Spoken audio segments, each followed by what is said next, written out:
spread the message of mental health to the wider community.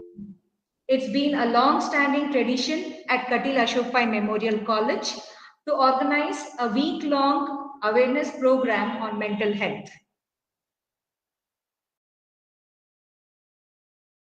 Today, we have with us an eminent panel of experts from the field of psychiatry, social work, education, law, and clinical psychology to discuss this year's theme, Mental Health is an Universal Right.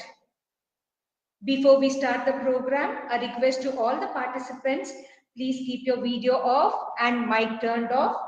We shall have the questions at the end of the session after all the panelists have presented their views. We shall be taking the questions only from the chat box. So the participants are requested that if they have any queries or questions to be addressed to the panelists, please type it out in the chat box.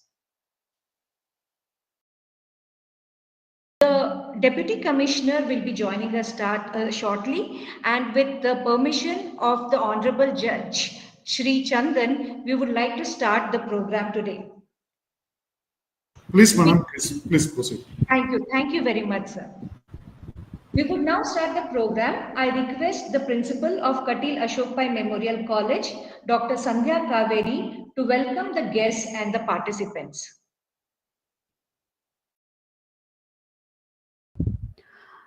Good afternoon to one and all. On behalf of Manasa Trust, Katil Ashokpai Memorial College, Shimoga, District Legal Services Authority, Shimoga, I wish all of you happy World Mental Health Day. On the occasion of World Mental Health Day, Katil Ashokpai Memorial College and District Legal Services Authority, Shimoga, collaboratively organized week-long awareness programs. To mark the importance of the theme, mental health is a universal right, today we all gathered here on this Google platform for a panel discussion by different experts on the theme. On behalf of Manasa Trust, Katil Ashokpai Memorial College, the students and the staff, and all the delegates, I feel privileged to welcome Senior Civil Judge, Honorable Member Secretary to District Legal Services Authority, Shimoga, Shri C.N. Chandan sir. Welcome you, sir. Thank you, Madam. Thank you. I also feel privileged to welcome our respected Deputy Commissioner of Shimoga, Dr. Selvamani, who will be joining us soon. I am very happy to welcome all the panelists who accepted our invitation to give their expert opinion on the theme Mental Health, a Universal Human Right. I am very happy to welcome Madam Prema E., Honorable Member of District Consumer Commission Udupi and a legal expert. Welcome you, ma'am. Thank you, madam. I feel privileged to welcome Dr. Karthik, psychiatrist, senior psychiatrist who has vast experience in the field of psychiatry from Manasa Nursing Home, Shimoga. Welcome you, sir. Thank you, ma'am. I also feel very happy to welcome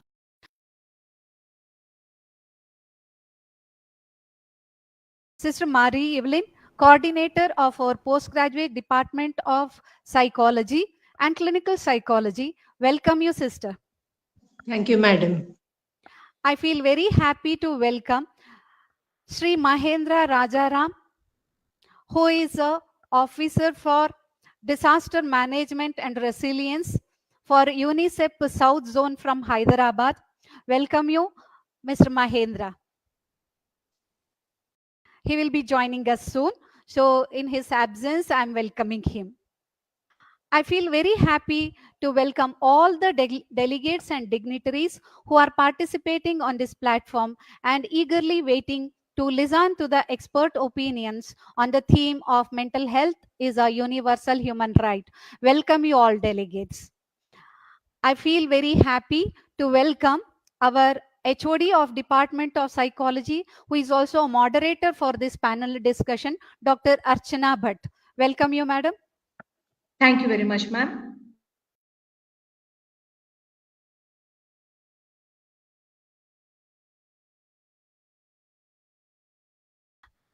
Of course, this program is for the students and the public, which we are organizing through this platform, Google Meet. I welcome all the students and the staff of Katil Ashok Pai Memorial College and Katil Ashok Pai Memorial Institute of Allied Health Sciences.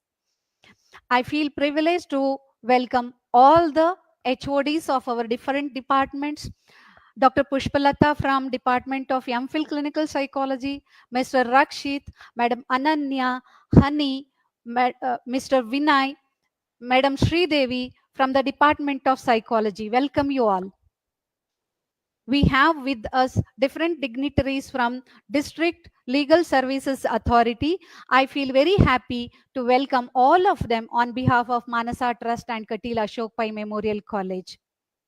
This program would not be possible without the guidance of our academic advisor and director of Manasa Center for Cultural Studies, Dr. Rajendra Chennai sir. I feel very happy and I convey my gratitude for accepting our invitation and be there with this platform. I welcome you, sir. Thank you. Thank you, Dr. Sandhya. Today's program was supported, encouraged and motivated by our director, Dr. Rajani Epai, whom I am recognizing now. I am also recognizing Dr. Preeti Shanbag, who is academic director for our Katil Ashok Memorial Institute and eminent psychiatrist. I am also recognizing the support of Dr. Vaman Shanbag, who is the trustee of Manasa Trust. Once again, I wish you all World Happy Mental Health Day and I welcome each one of you. I am also recognizing the support of the media persons in Shimoga. Thank you. Handing over to Archana Madam. Thank you very much, ma'am, for the wonderful welcome. It is my honor to introduce the panelists of today. As mentioned before, in today's panel, we have a representation of multiple stakeholders and promoters of mental health from the field of psychiatry, education, social work, law, and psychology. All the panelists come with vast experience in their respective fields. Our first panelist is Dr. Mahendra Rajaram. He is an expert from the field of social work. He's worked in social development sector for the past 30 plus years. He is presently working in UNICEF in Hyderabad and Chennai for strengthening disaster management institutions and sectoral department of 5 state governments, Tamil Nadu, Kerala, Telangana, Andhra Pradesh and Karnataka. His area of work include disaster risk reduction, climate change, adaptation, child rights, and school education. Sir will be joining us shortly. We also have the panelist who is from the clinical psychology field, Sister Marie Evelyn AC. She is currently the PG coordinator of clinical psychology at Katil Ashok Pai Memorial Institute of Allied Health Sciences with over 40 years of teaching experience and 30 years of counseling experience for youth, parents, and others. A very warm welcome to you, sister, and sister will be talking to us shortly too. Thank you, Archana. We also have with us the panelists who would be from the background of psychiatry. So we have with us Dr. Karthik UM. Dr. Karthik UM is currently working as a consultant senior psychiatrist at Manasa Nursing Home with us since 2013. He has completed his MBBS in Bangalore Medical College, completed his post-graduation in psychiatry from JJM Medical College, Davangere, and his area of interest lies in psychopathology, psychosis, schizophrenia, and pharmacogenetics. A very warm welcome to you again, sir, and sir will also be addressing us shortly. Thank you, ma'am. Thank you, sir.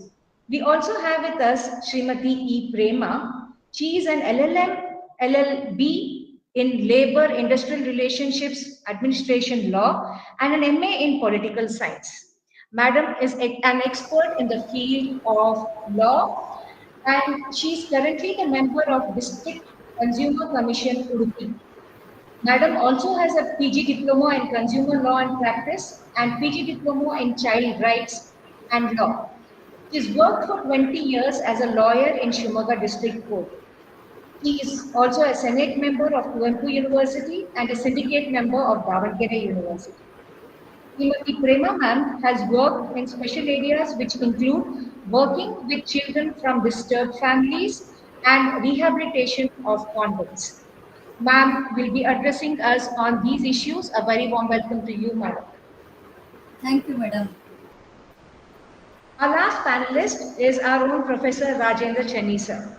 Professor Rajendra Chenni was a former professor of English from Kuvempu University and is presently the director of Manasa Center for Cultural Studies, Shimoga. Manasa Center is a recently established unit of Manasa Trust and is devoted to higher research in literature, social sciences, psychology, and psychiatry. Sir joined his teaching profession way back in 1976 and has taught at Sandur, Belagavi, and PG Department of English in Karnataka University, Sahyadri College, Shimoga, and at Kuvempu University. He was the chairman of boards of studies in English, dean of faculty, director School of Languages, member of Senate, Syndicate, and Academic Council. There would be no better person to represent the fraternity of teaching and education. A very warm welcome to you, sir. And sir will be addressing us on the education aspect of mental health. A very warm welcome to you, sir. Thank you. Thank you. We shall begin with the panel discussion for today. I request all the participants who are online today that you could type in your questions in the chat box and we would take up the questions at the end. Those of you who are with us on the YouTube platform could do so in the comment section again on YouTube and we would take up selected few questions from there also. To begin with, the first set of questions would be to Dr. Karthik. Sir, as a psychiatrist with a vast experience in the field of psychiatry, what are your views on the present status of mental health and mental health awareness in India? Could you share your suggestions on what measures could be taken to reduce mental health related issues in India? Over to you, sir. Thank you, ma'am. First of all, I thank all the organizers for giving me an opportunity to talk on this great platform. And I have been fortunate to work under Jain Dr. K. Ashok Pai, due to which I have gained a lot of experience to come to this panel and answer this question. Now, what I am talking is with the experience of seeing a lot of rural and semi-urban people who come to our hospital with symptoms or signs of mental illness. And answering the first question, the current status of mental health in India. Ma'am, it has improved a lot, say in last 10 to 20 years, due to a lot of awareness programs, community works, all these mental health programs, workshops, all these things it has improved the quality of mental health and the treatment of person with mental illness. Now, I would like to deal with the two parts actually. One is the positive aspects, and then the second one is the negative aspect. Coming to the positive aspects, nowadays, a lot of persons with mental illness are getting referred to psychiatrists earlier than before, either through temple priest, dargah or church or some village elders, or even for that matter, some relatives. Now, having a mental illness or having something called depression or anxiety is no longer considered a taboo or things that would get you banished from the community. People, especially youth, have realized that it's okay to be not okay. It's okay to consult a mental health professional, whether it is psychiatrist or a psychologist. It's okay to undergo counseling. Now, counseling is into every walks of life, whether it is career or to handle some stress, small stress or big stress, interpersonal loss. Coming to laws regarding the mental health, laws have changed drastically with the introduction of Mental Health Care Act 2017, that is MHCA. Lot of things have changed. Now suicide earlier, which was a criminal offense, now it is decriminalized. And lay and lesbian rights have been recognized.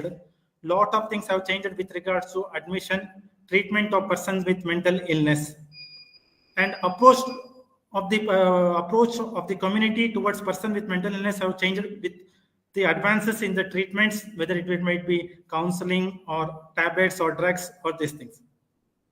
This was not the scenario earlier. Earlier, when it was about 10 to 20 years, when a person was having any mental illness, the first resort would be to approach a temple or a nearby religious institute.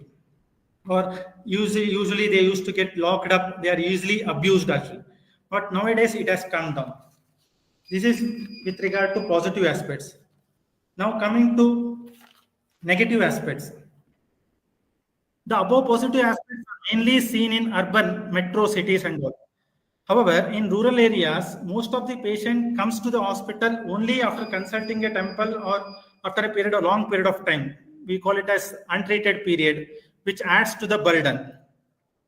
Still, some people or communities feels having or getting mental illness is a curse or a burden or a possession by a spirit, which might hamper future prospects, whether it is education, marriage, or having children, or progressing in future. And another negative aspects I would like to highlight is the treatment costs are still on the higher side, because the person with mental illness are supposed to take tablets or supposed to undergo counseling for some period of time, which adds to the cost.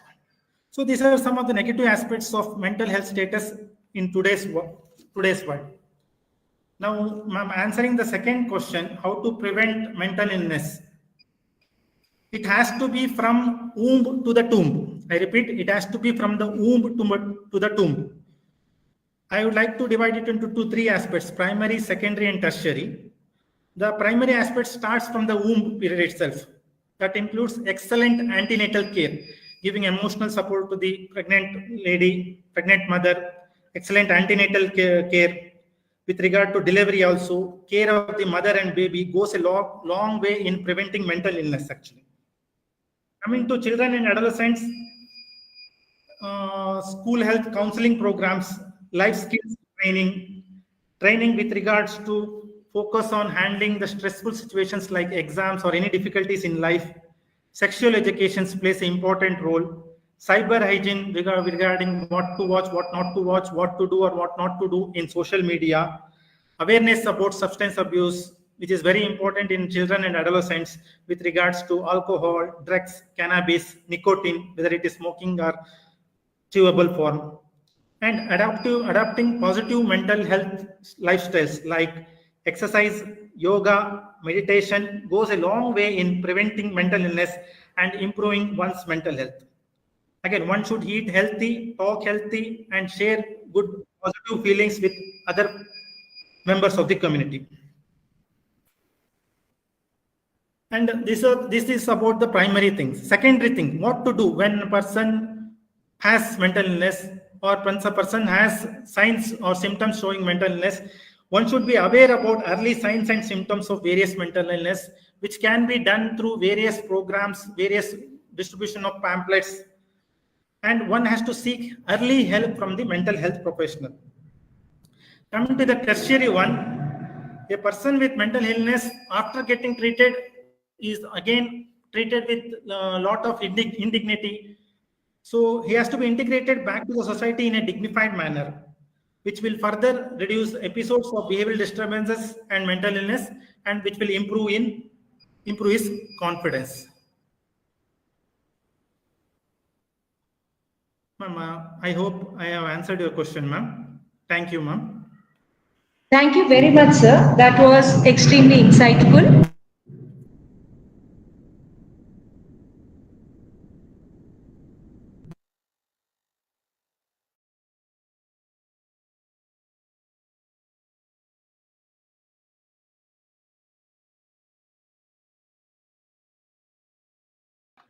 Thank you, sir. Sorry, we had a small technical snag there. As sir pointed out, Let me just bring it to the notice of all the participants here. Dr. Karthik has been working in a tier 2 city in a hospital where we have footfalls of more than 150 patients per day. So his words come directly from experience, looking at the everyday way that the patients, are treated. Thank you very much, sir, because your words have been extremely insightful. Thank you very much, sir. For the Thank you, next ma'am. set, thank you, sir. The next set of questions, probably we would take it from Dr. Rajendra Chenny, sir.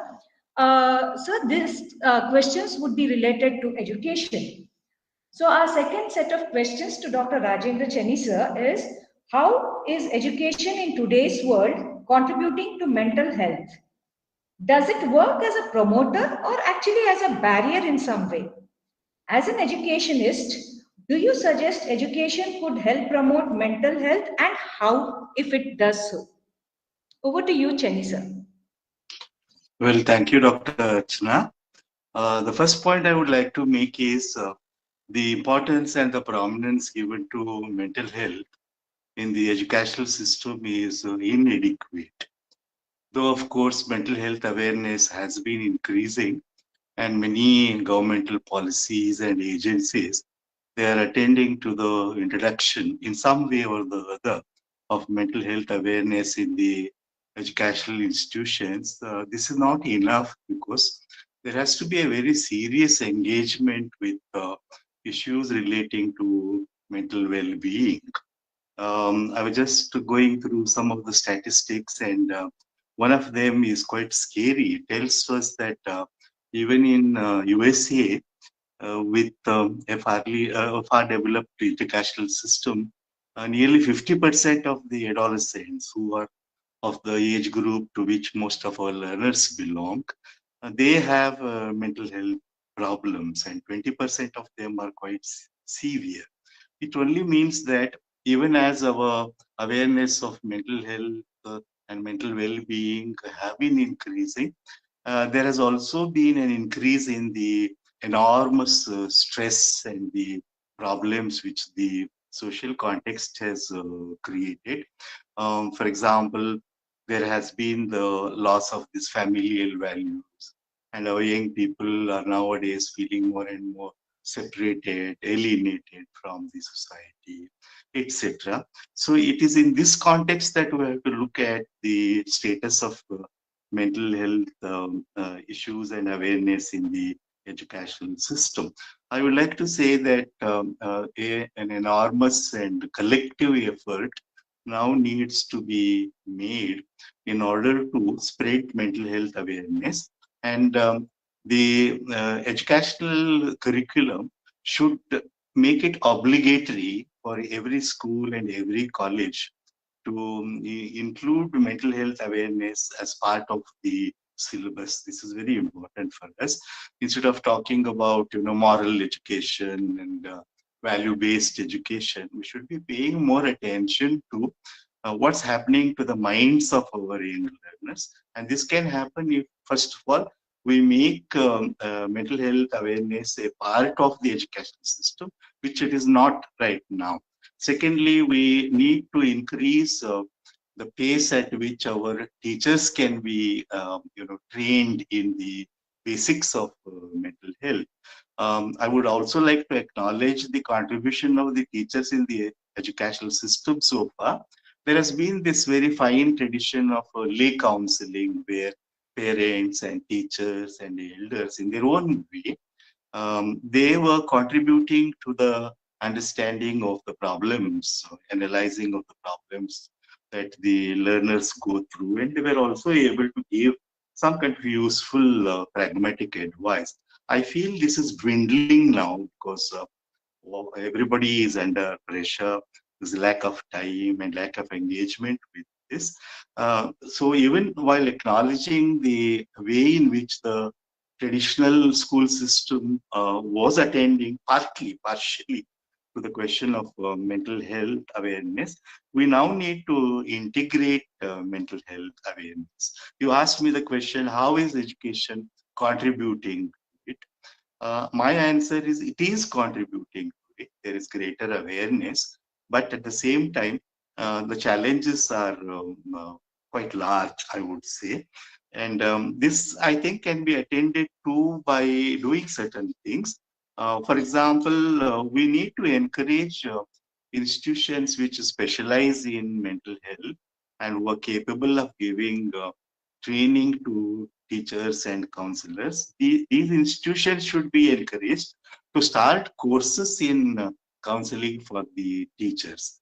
I think the law should also make it obligatory for every school and every college to have a trained counselor. This can go a long way in making the educational system respond to the needs of mental health, because you know, all age groups of learners spend a great deal of their time during the day in the institutions, and this is where I think we should give them an opportunity under the guidance of the teachers who are trained.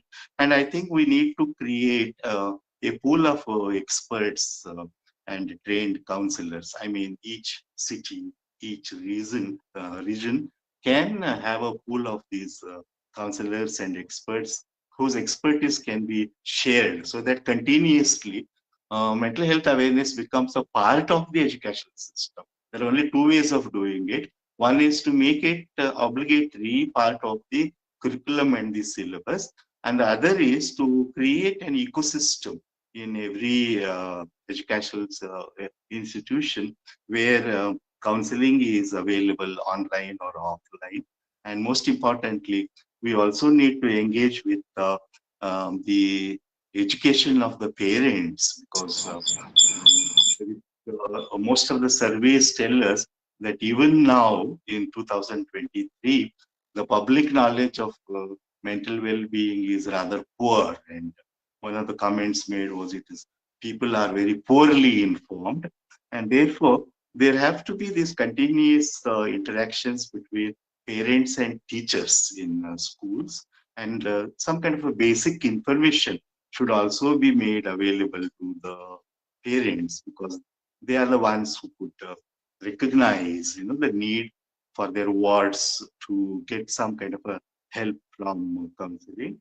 And given the nature of the expanding, horizon of these problems, depression and anxiety, and a very low kind of self-esteem, from which more and more students are suffering now, I think it is necessary for us to systematically create an ongoing system of interaction with the major partners in this, being teachers, counselors, management, and administration. And this can go over to the policy makers who should, I think, now engage very seriously with this.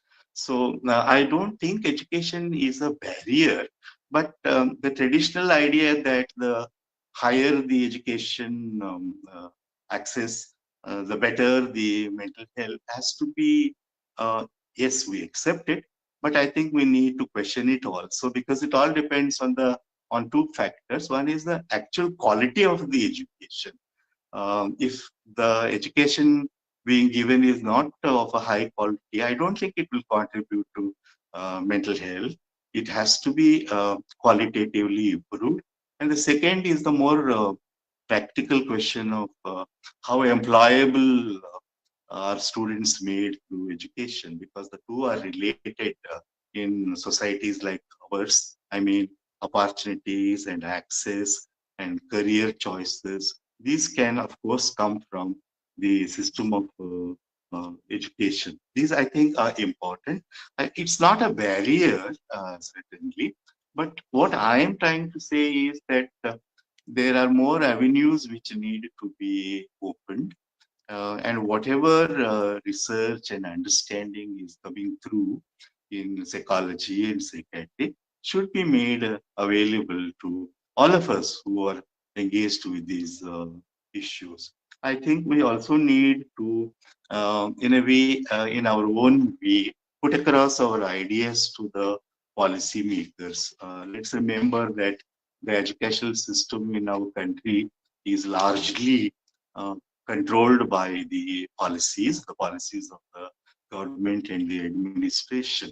Therefore, it becomes very necessary to impress upon the policymakers that we straight away make mental health awareness a part of the educational system, and it should be given larger attention than what we have been giving. This can happen, as I said, by either integrating it into the learning process itself, or maybe along with the classroom, we could create this, what I described as an ecosystem of sharing, of counseling, of learning.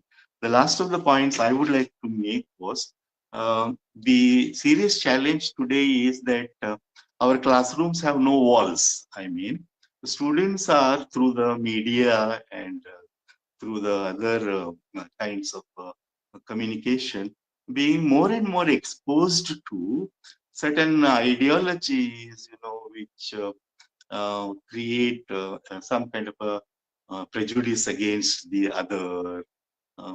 Many such things which are happening in the public world, in the political and the social world, are now impinging on the classroom. I mean, on the young students. If you just look at the participation of the students in some of the public events in which they should not be participating, I would say that we need to take a very serious look at it. This is learning system is for understanding the self, creating relationships with the community, trying the best that one can do in order to contribute to equality, oneness, and such values. Those, I think, should be considered a part of the mental health awareness. These are some of the points I wanted to share with you. I hope I have answered, at least partially, some of your questions. Thank you very much, sir. I suppose the answer that you have given is something that resonates with all of us present over here, because we are in some way or the other connected to education. We might be parents, we might be teachers. There's some who are students over here. Some of us who would be employing these students and then seeing the result of the education for so many years. Thank you very much, sirs, for such a very insightful response that you have given. Thank you very much, sir. We will get back once we have questions on this topic, and I'm sure we would have a lot of questions on this topic. Thank you very much, sir. Moving on to the next panelist, we have Sister Mari Evelyn.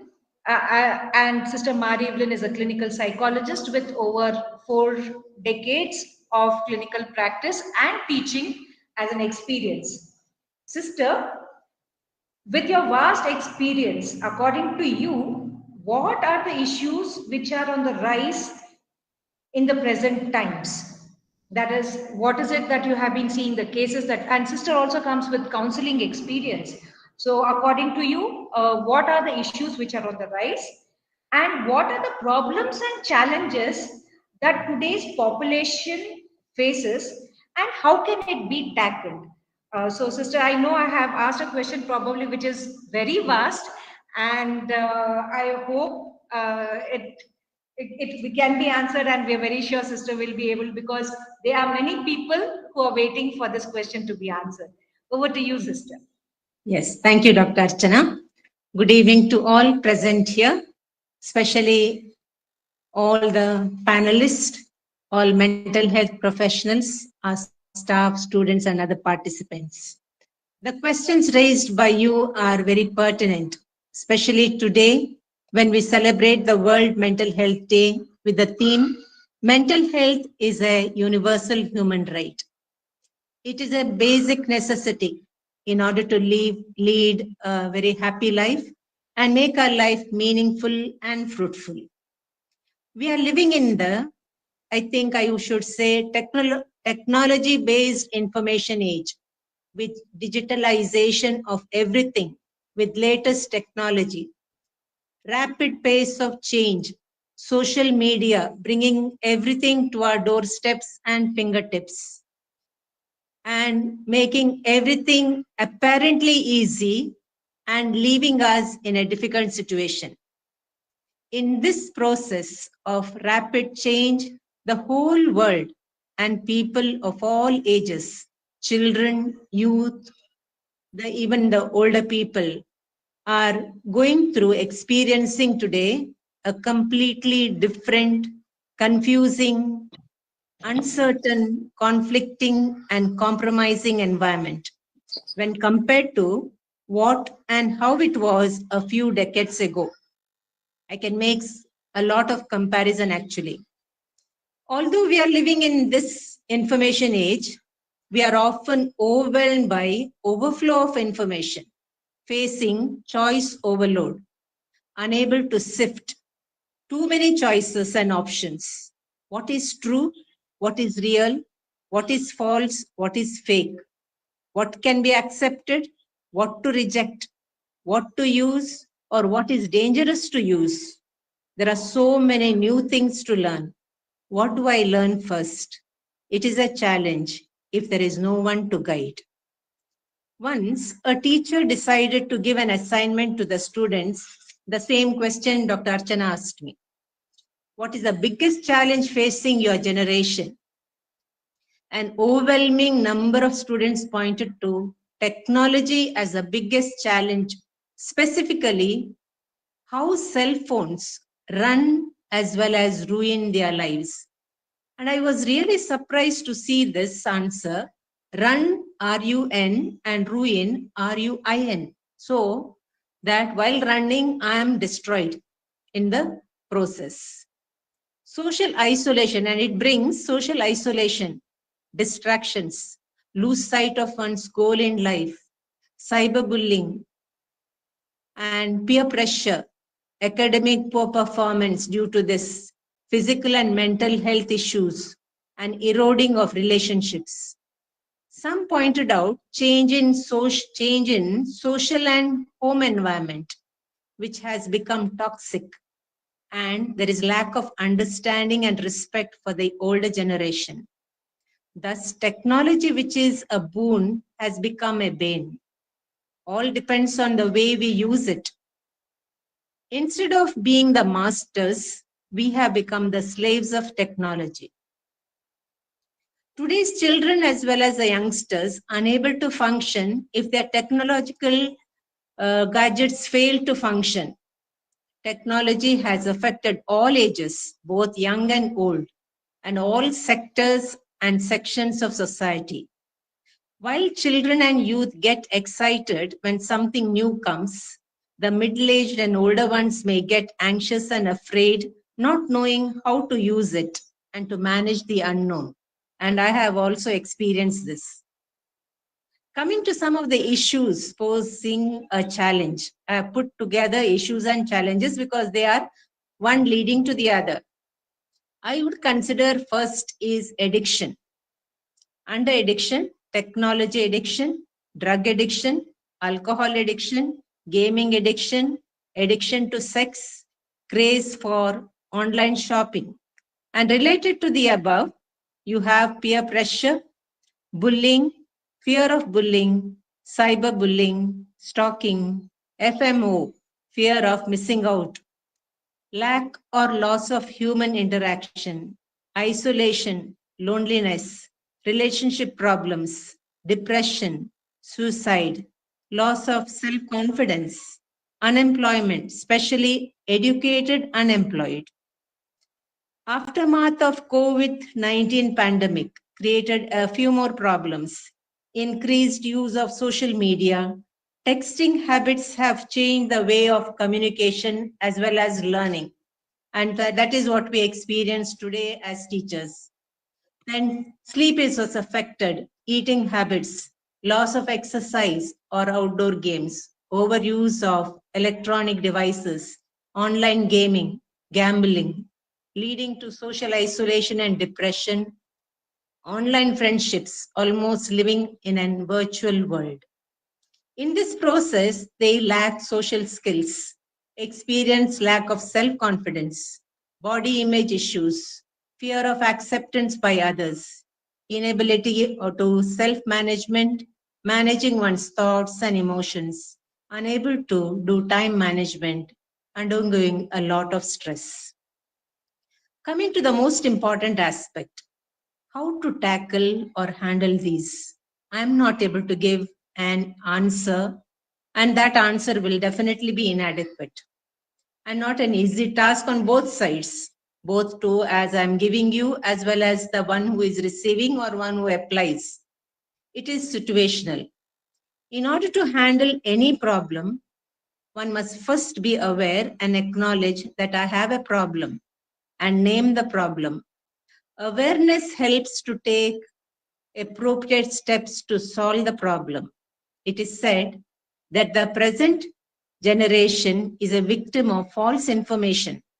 First of all, they are not willing to acknowledge and accept that overuse or overdoing something, although good and useful, can also be harmful and can create a problem. They deny or decline to accept it as a problem. And finally, when they experience the dire consequences of the problem, it is too late to undo.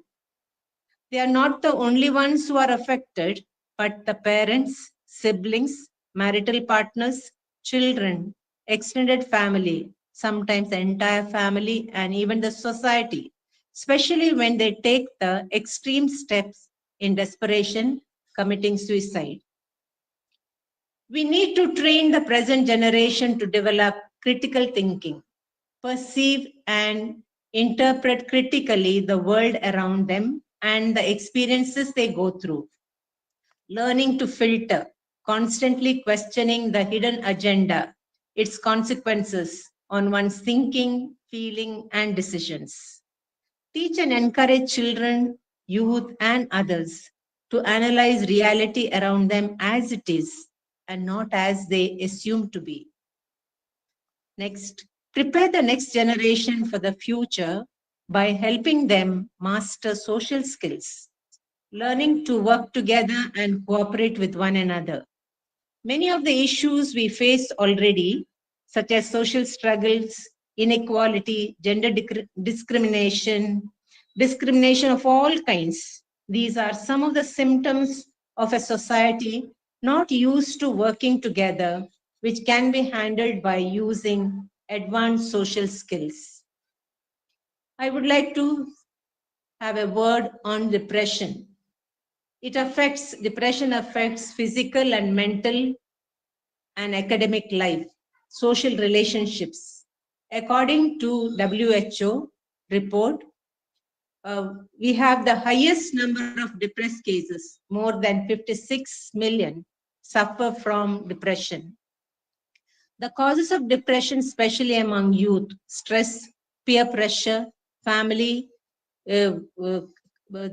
facts you have, academic pressure, social media, addiction, and lack of support, and so both social as well as family support. During this time, pay attention to the symptoms and seek timely professional help. Mental health is a journey, a process.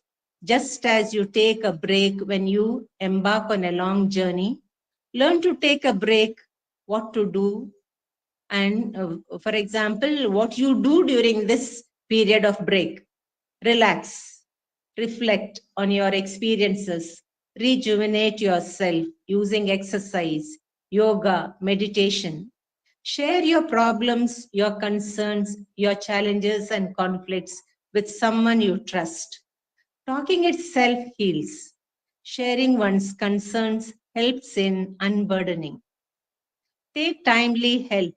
Learn to communicate person to person rather than online friends who are not real. Develop healthy relationships which are growth promoting. Learn to handle your emotions.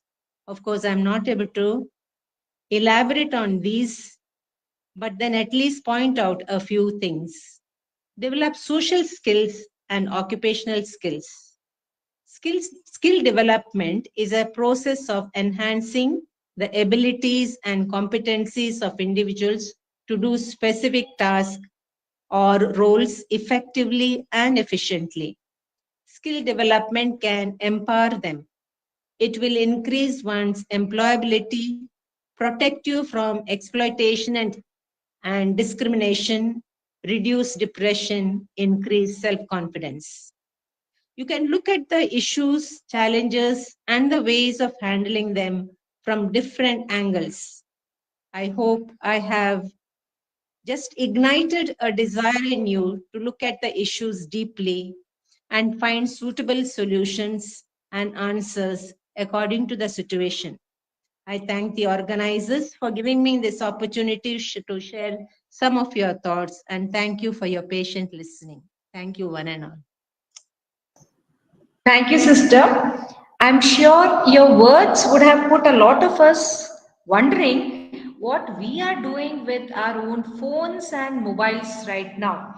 I'm sure at the end of the day, if we go to our phone settings, go to digital wellness, and probably check for how many hours we would be online, we would be surprised to get this feedback and see that your words have been true, that we indeed are spending so much time on social media, indeed spending so much time on our phones. I think it is not a surprise that India is the largest data consumer, so internet data consumer in the world, has the largest number of population having phones. Data is the least expensive, one of the least expensive. There are only 2 countries which have lesser expensive data than us. So obviously it has become a world where it is less expensive and we are overexposed to it. I truly agree with you, sister, that over information, I think all of us, and these are the problems that are not just related to one age group. I think as elders, we have a tendency to tell that the younger generation is addicted to the phones. Probably if we open our phones later in the night and see for how many hours we have kept our internet on, how many hours we have checked WhatsApp, or how many times we have switched on our phones, it would really give us a shock to understand that probably it's just not the younger generation, but also most of us who are participants over here who are also into the same thing. Thank you very much, sister. It's been extremely enlightening and it's always a pleasure listening to you. Thank you once again, sister. Thank you. We would next take the question for Srimati Prema ma'am. Ma'am, am I audible, ma'am? Yes, ma'am. You are audible. Yes, ma'am. Yes, ma'am. Thank you, ma'am.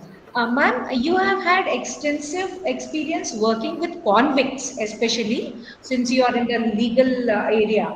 And you have also worked with children who come from disturbed family. Whenever we think about mental health, it is usually about the population that all of us are in, and we rarely think about criminals, the convicts. How are they going to come back to the mainstream? How are we going to change their mindset and their mental health? What about their mental health rights?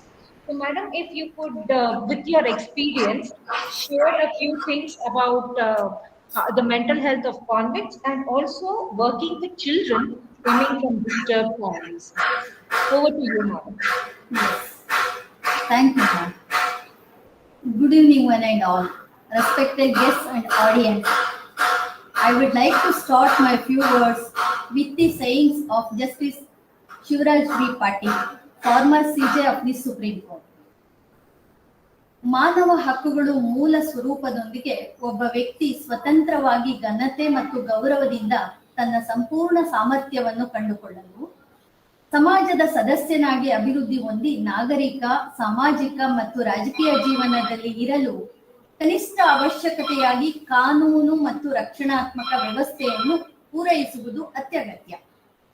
ವ್ಯಕ್ತಿಯ ಈ ಹಕ್ಕುಗಳು ನಿರಾಕರಿಸಲ್ಪಟ್ಟಲ್ಲಿ, ವ್ಯಕ್ತಿಯ ಹಕ್ಕುಗಳ ರಕ್ಷಣೆ, ಜಾಣ್ಮೆ, ಕೌಶಲ್ಯಗಳಿಗೆ ಕುಂದು ಉಂಟಾದಲ್ಲಿ ಅಡ್ಡಿ ಆತಂಕಗಳನ್ನು ನಿವಾರಿಸುವ ರಾಜ್ಯದ ಮೂಲಭೂತ ಹೊಣೆಗಾರಿಕೆಯನ್ನು ಕಾನೂನು ಗುರುತಿಸಿ ಎತ್ತಿ ಹಿಡಿಯಬೇಕಾಗುತ್ತದೆ.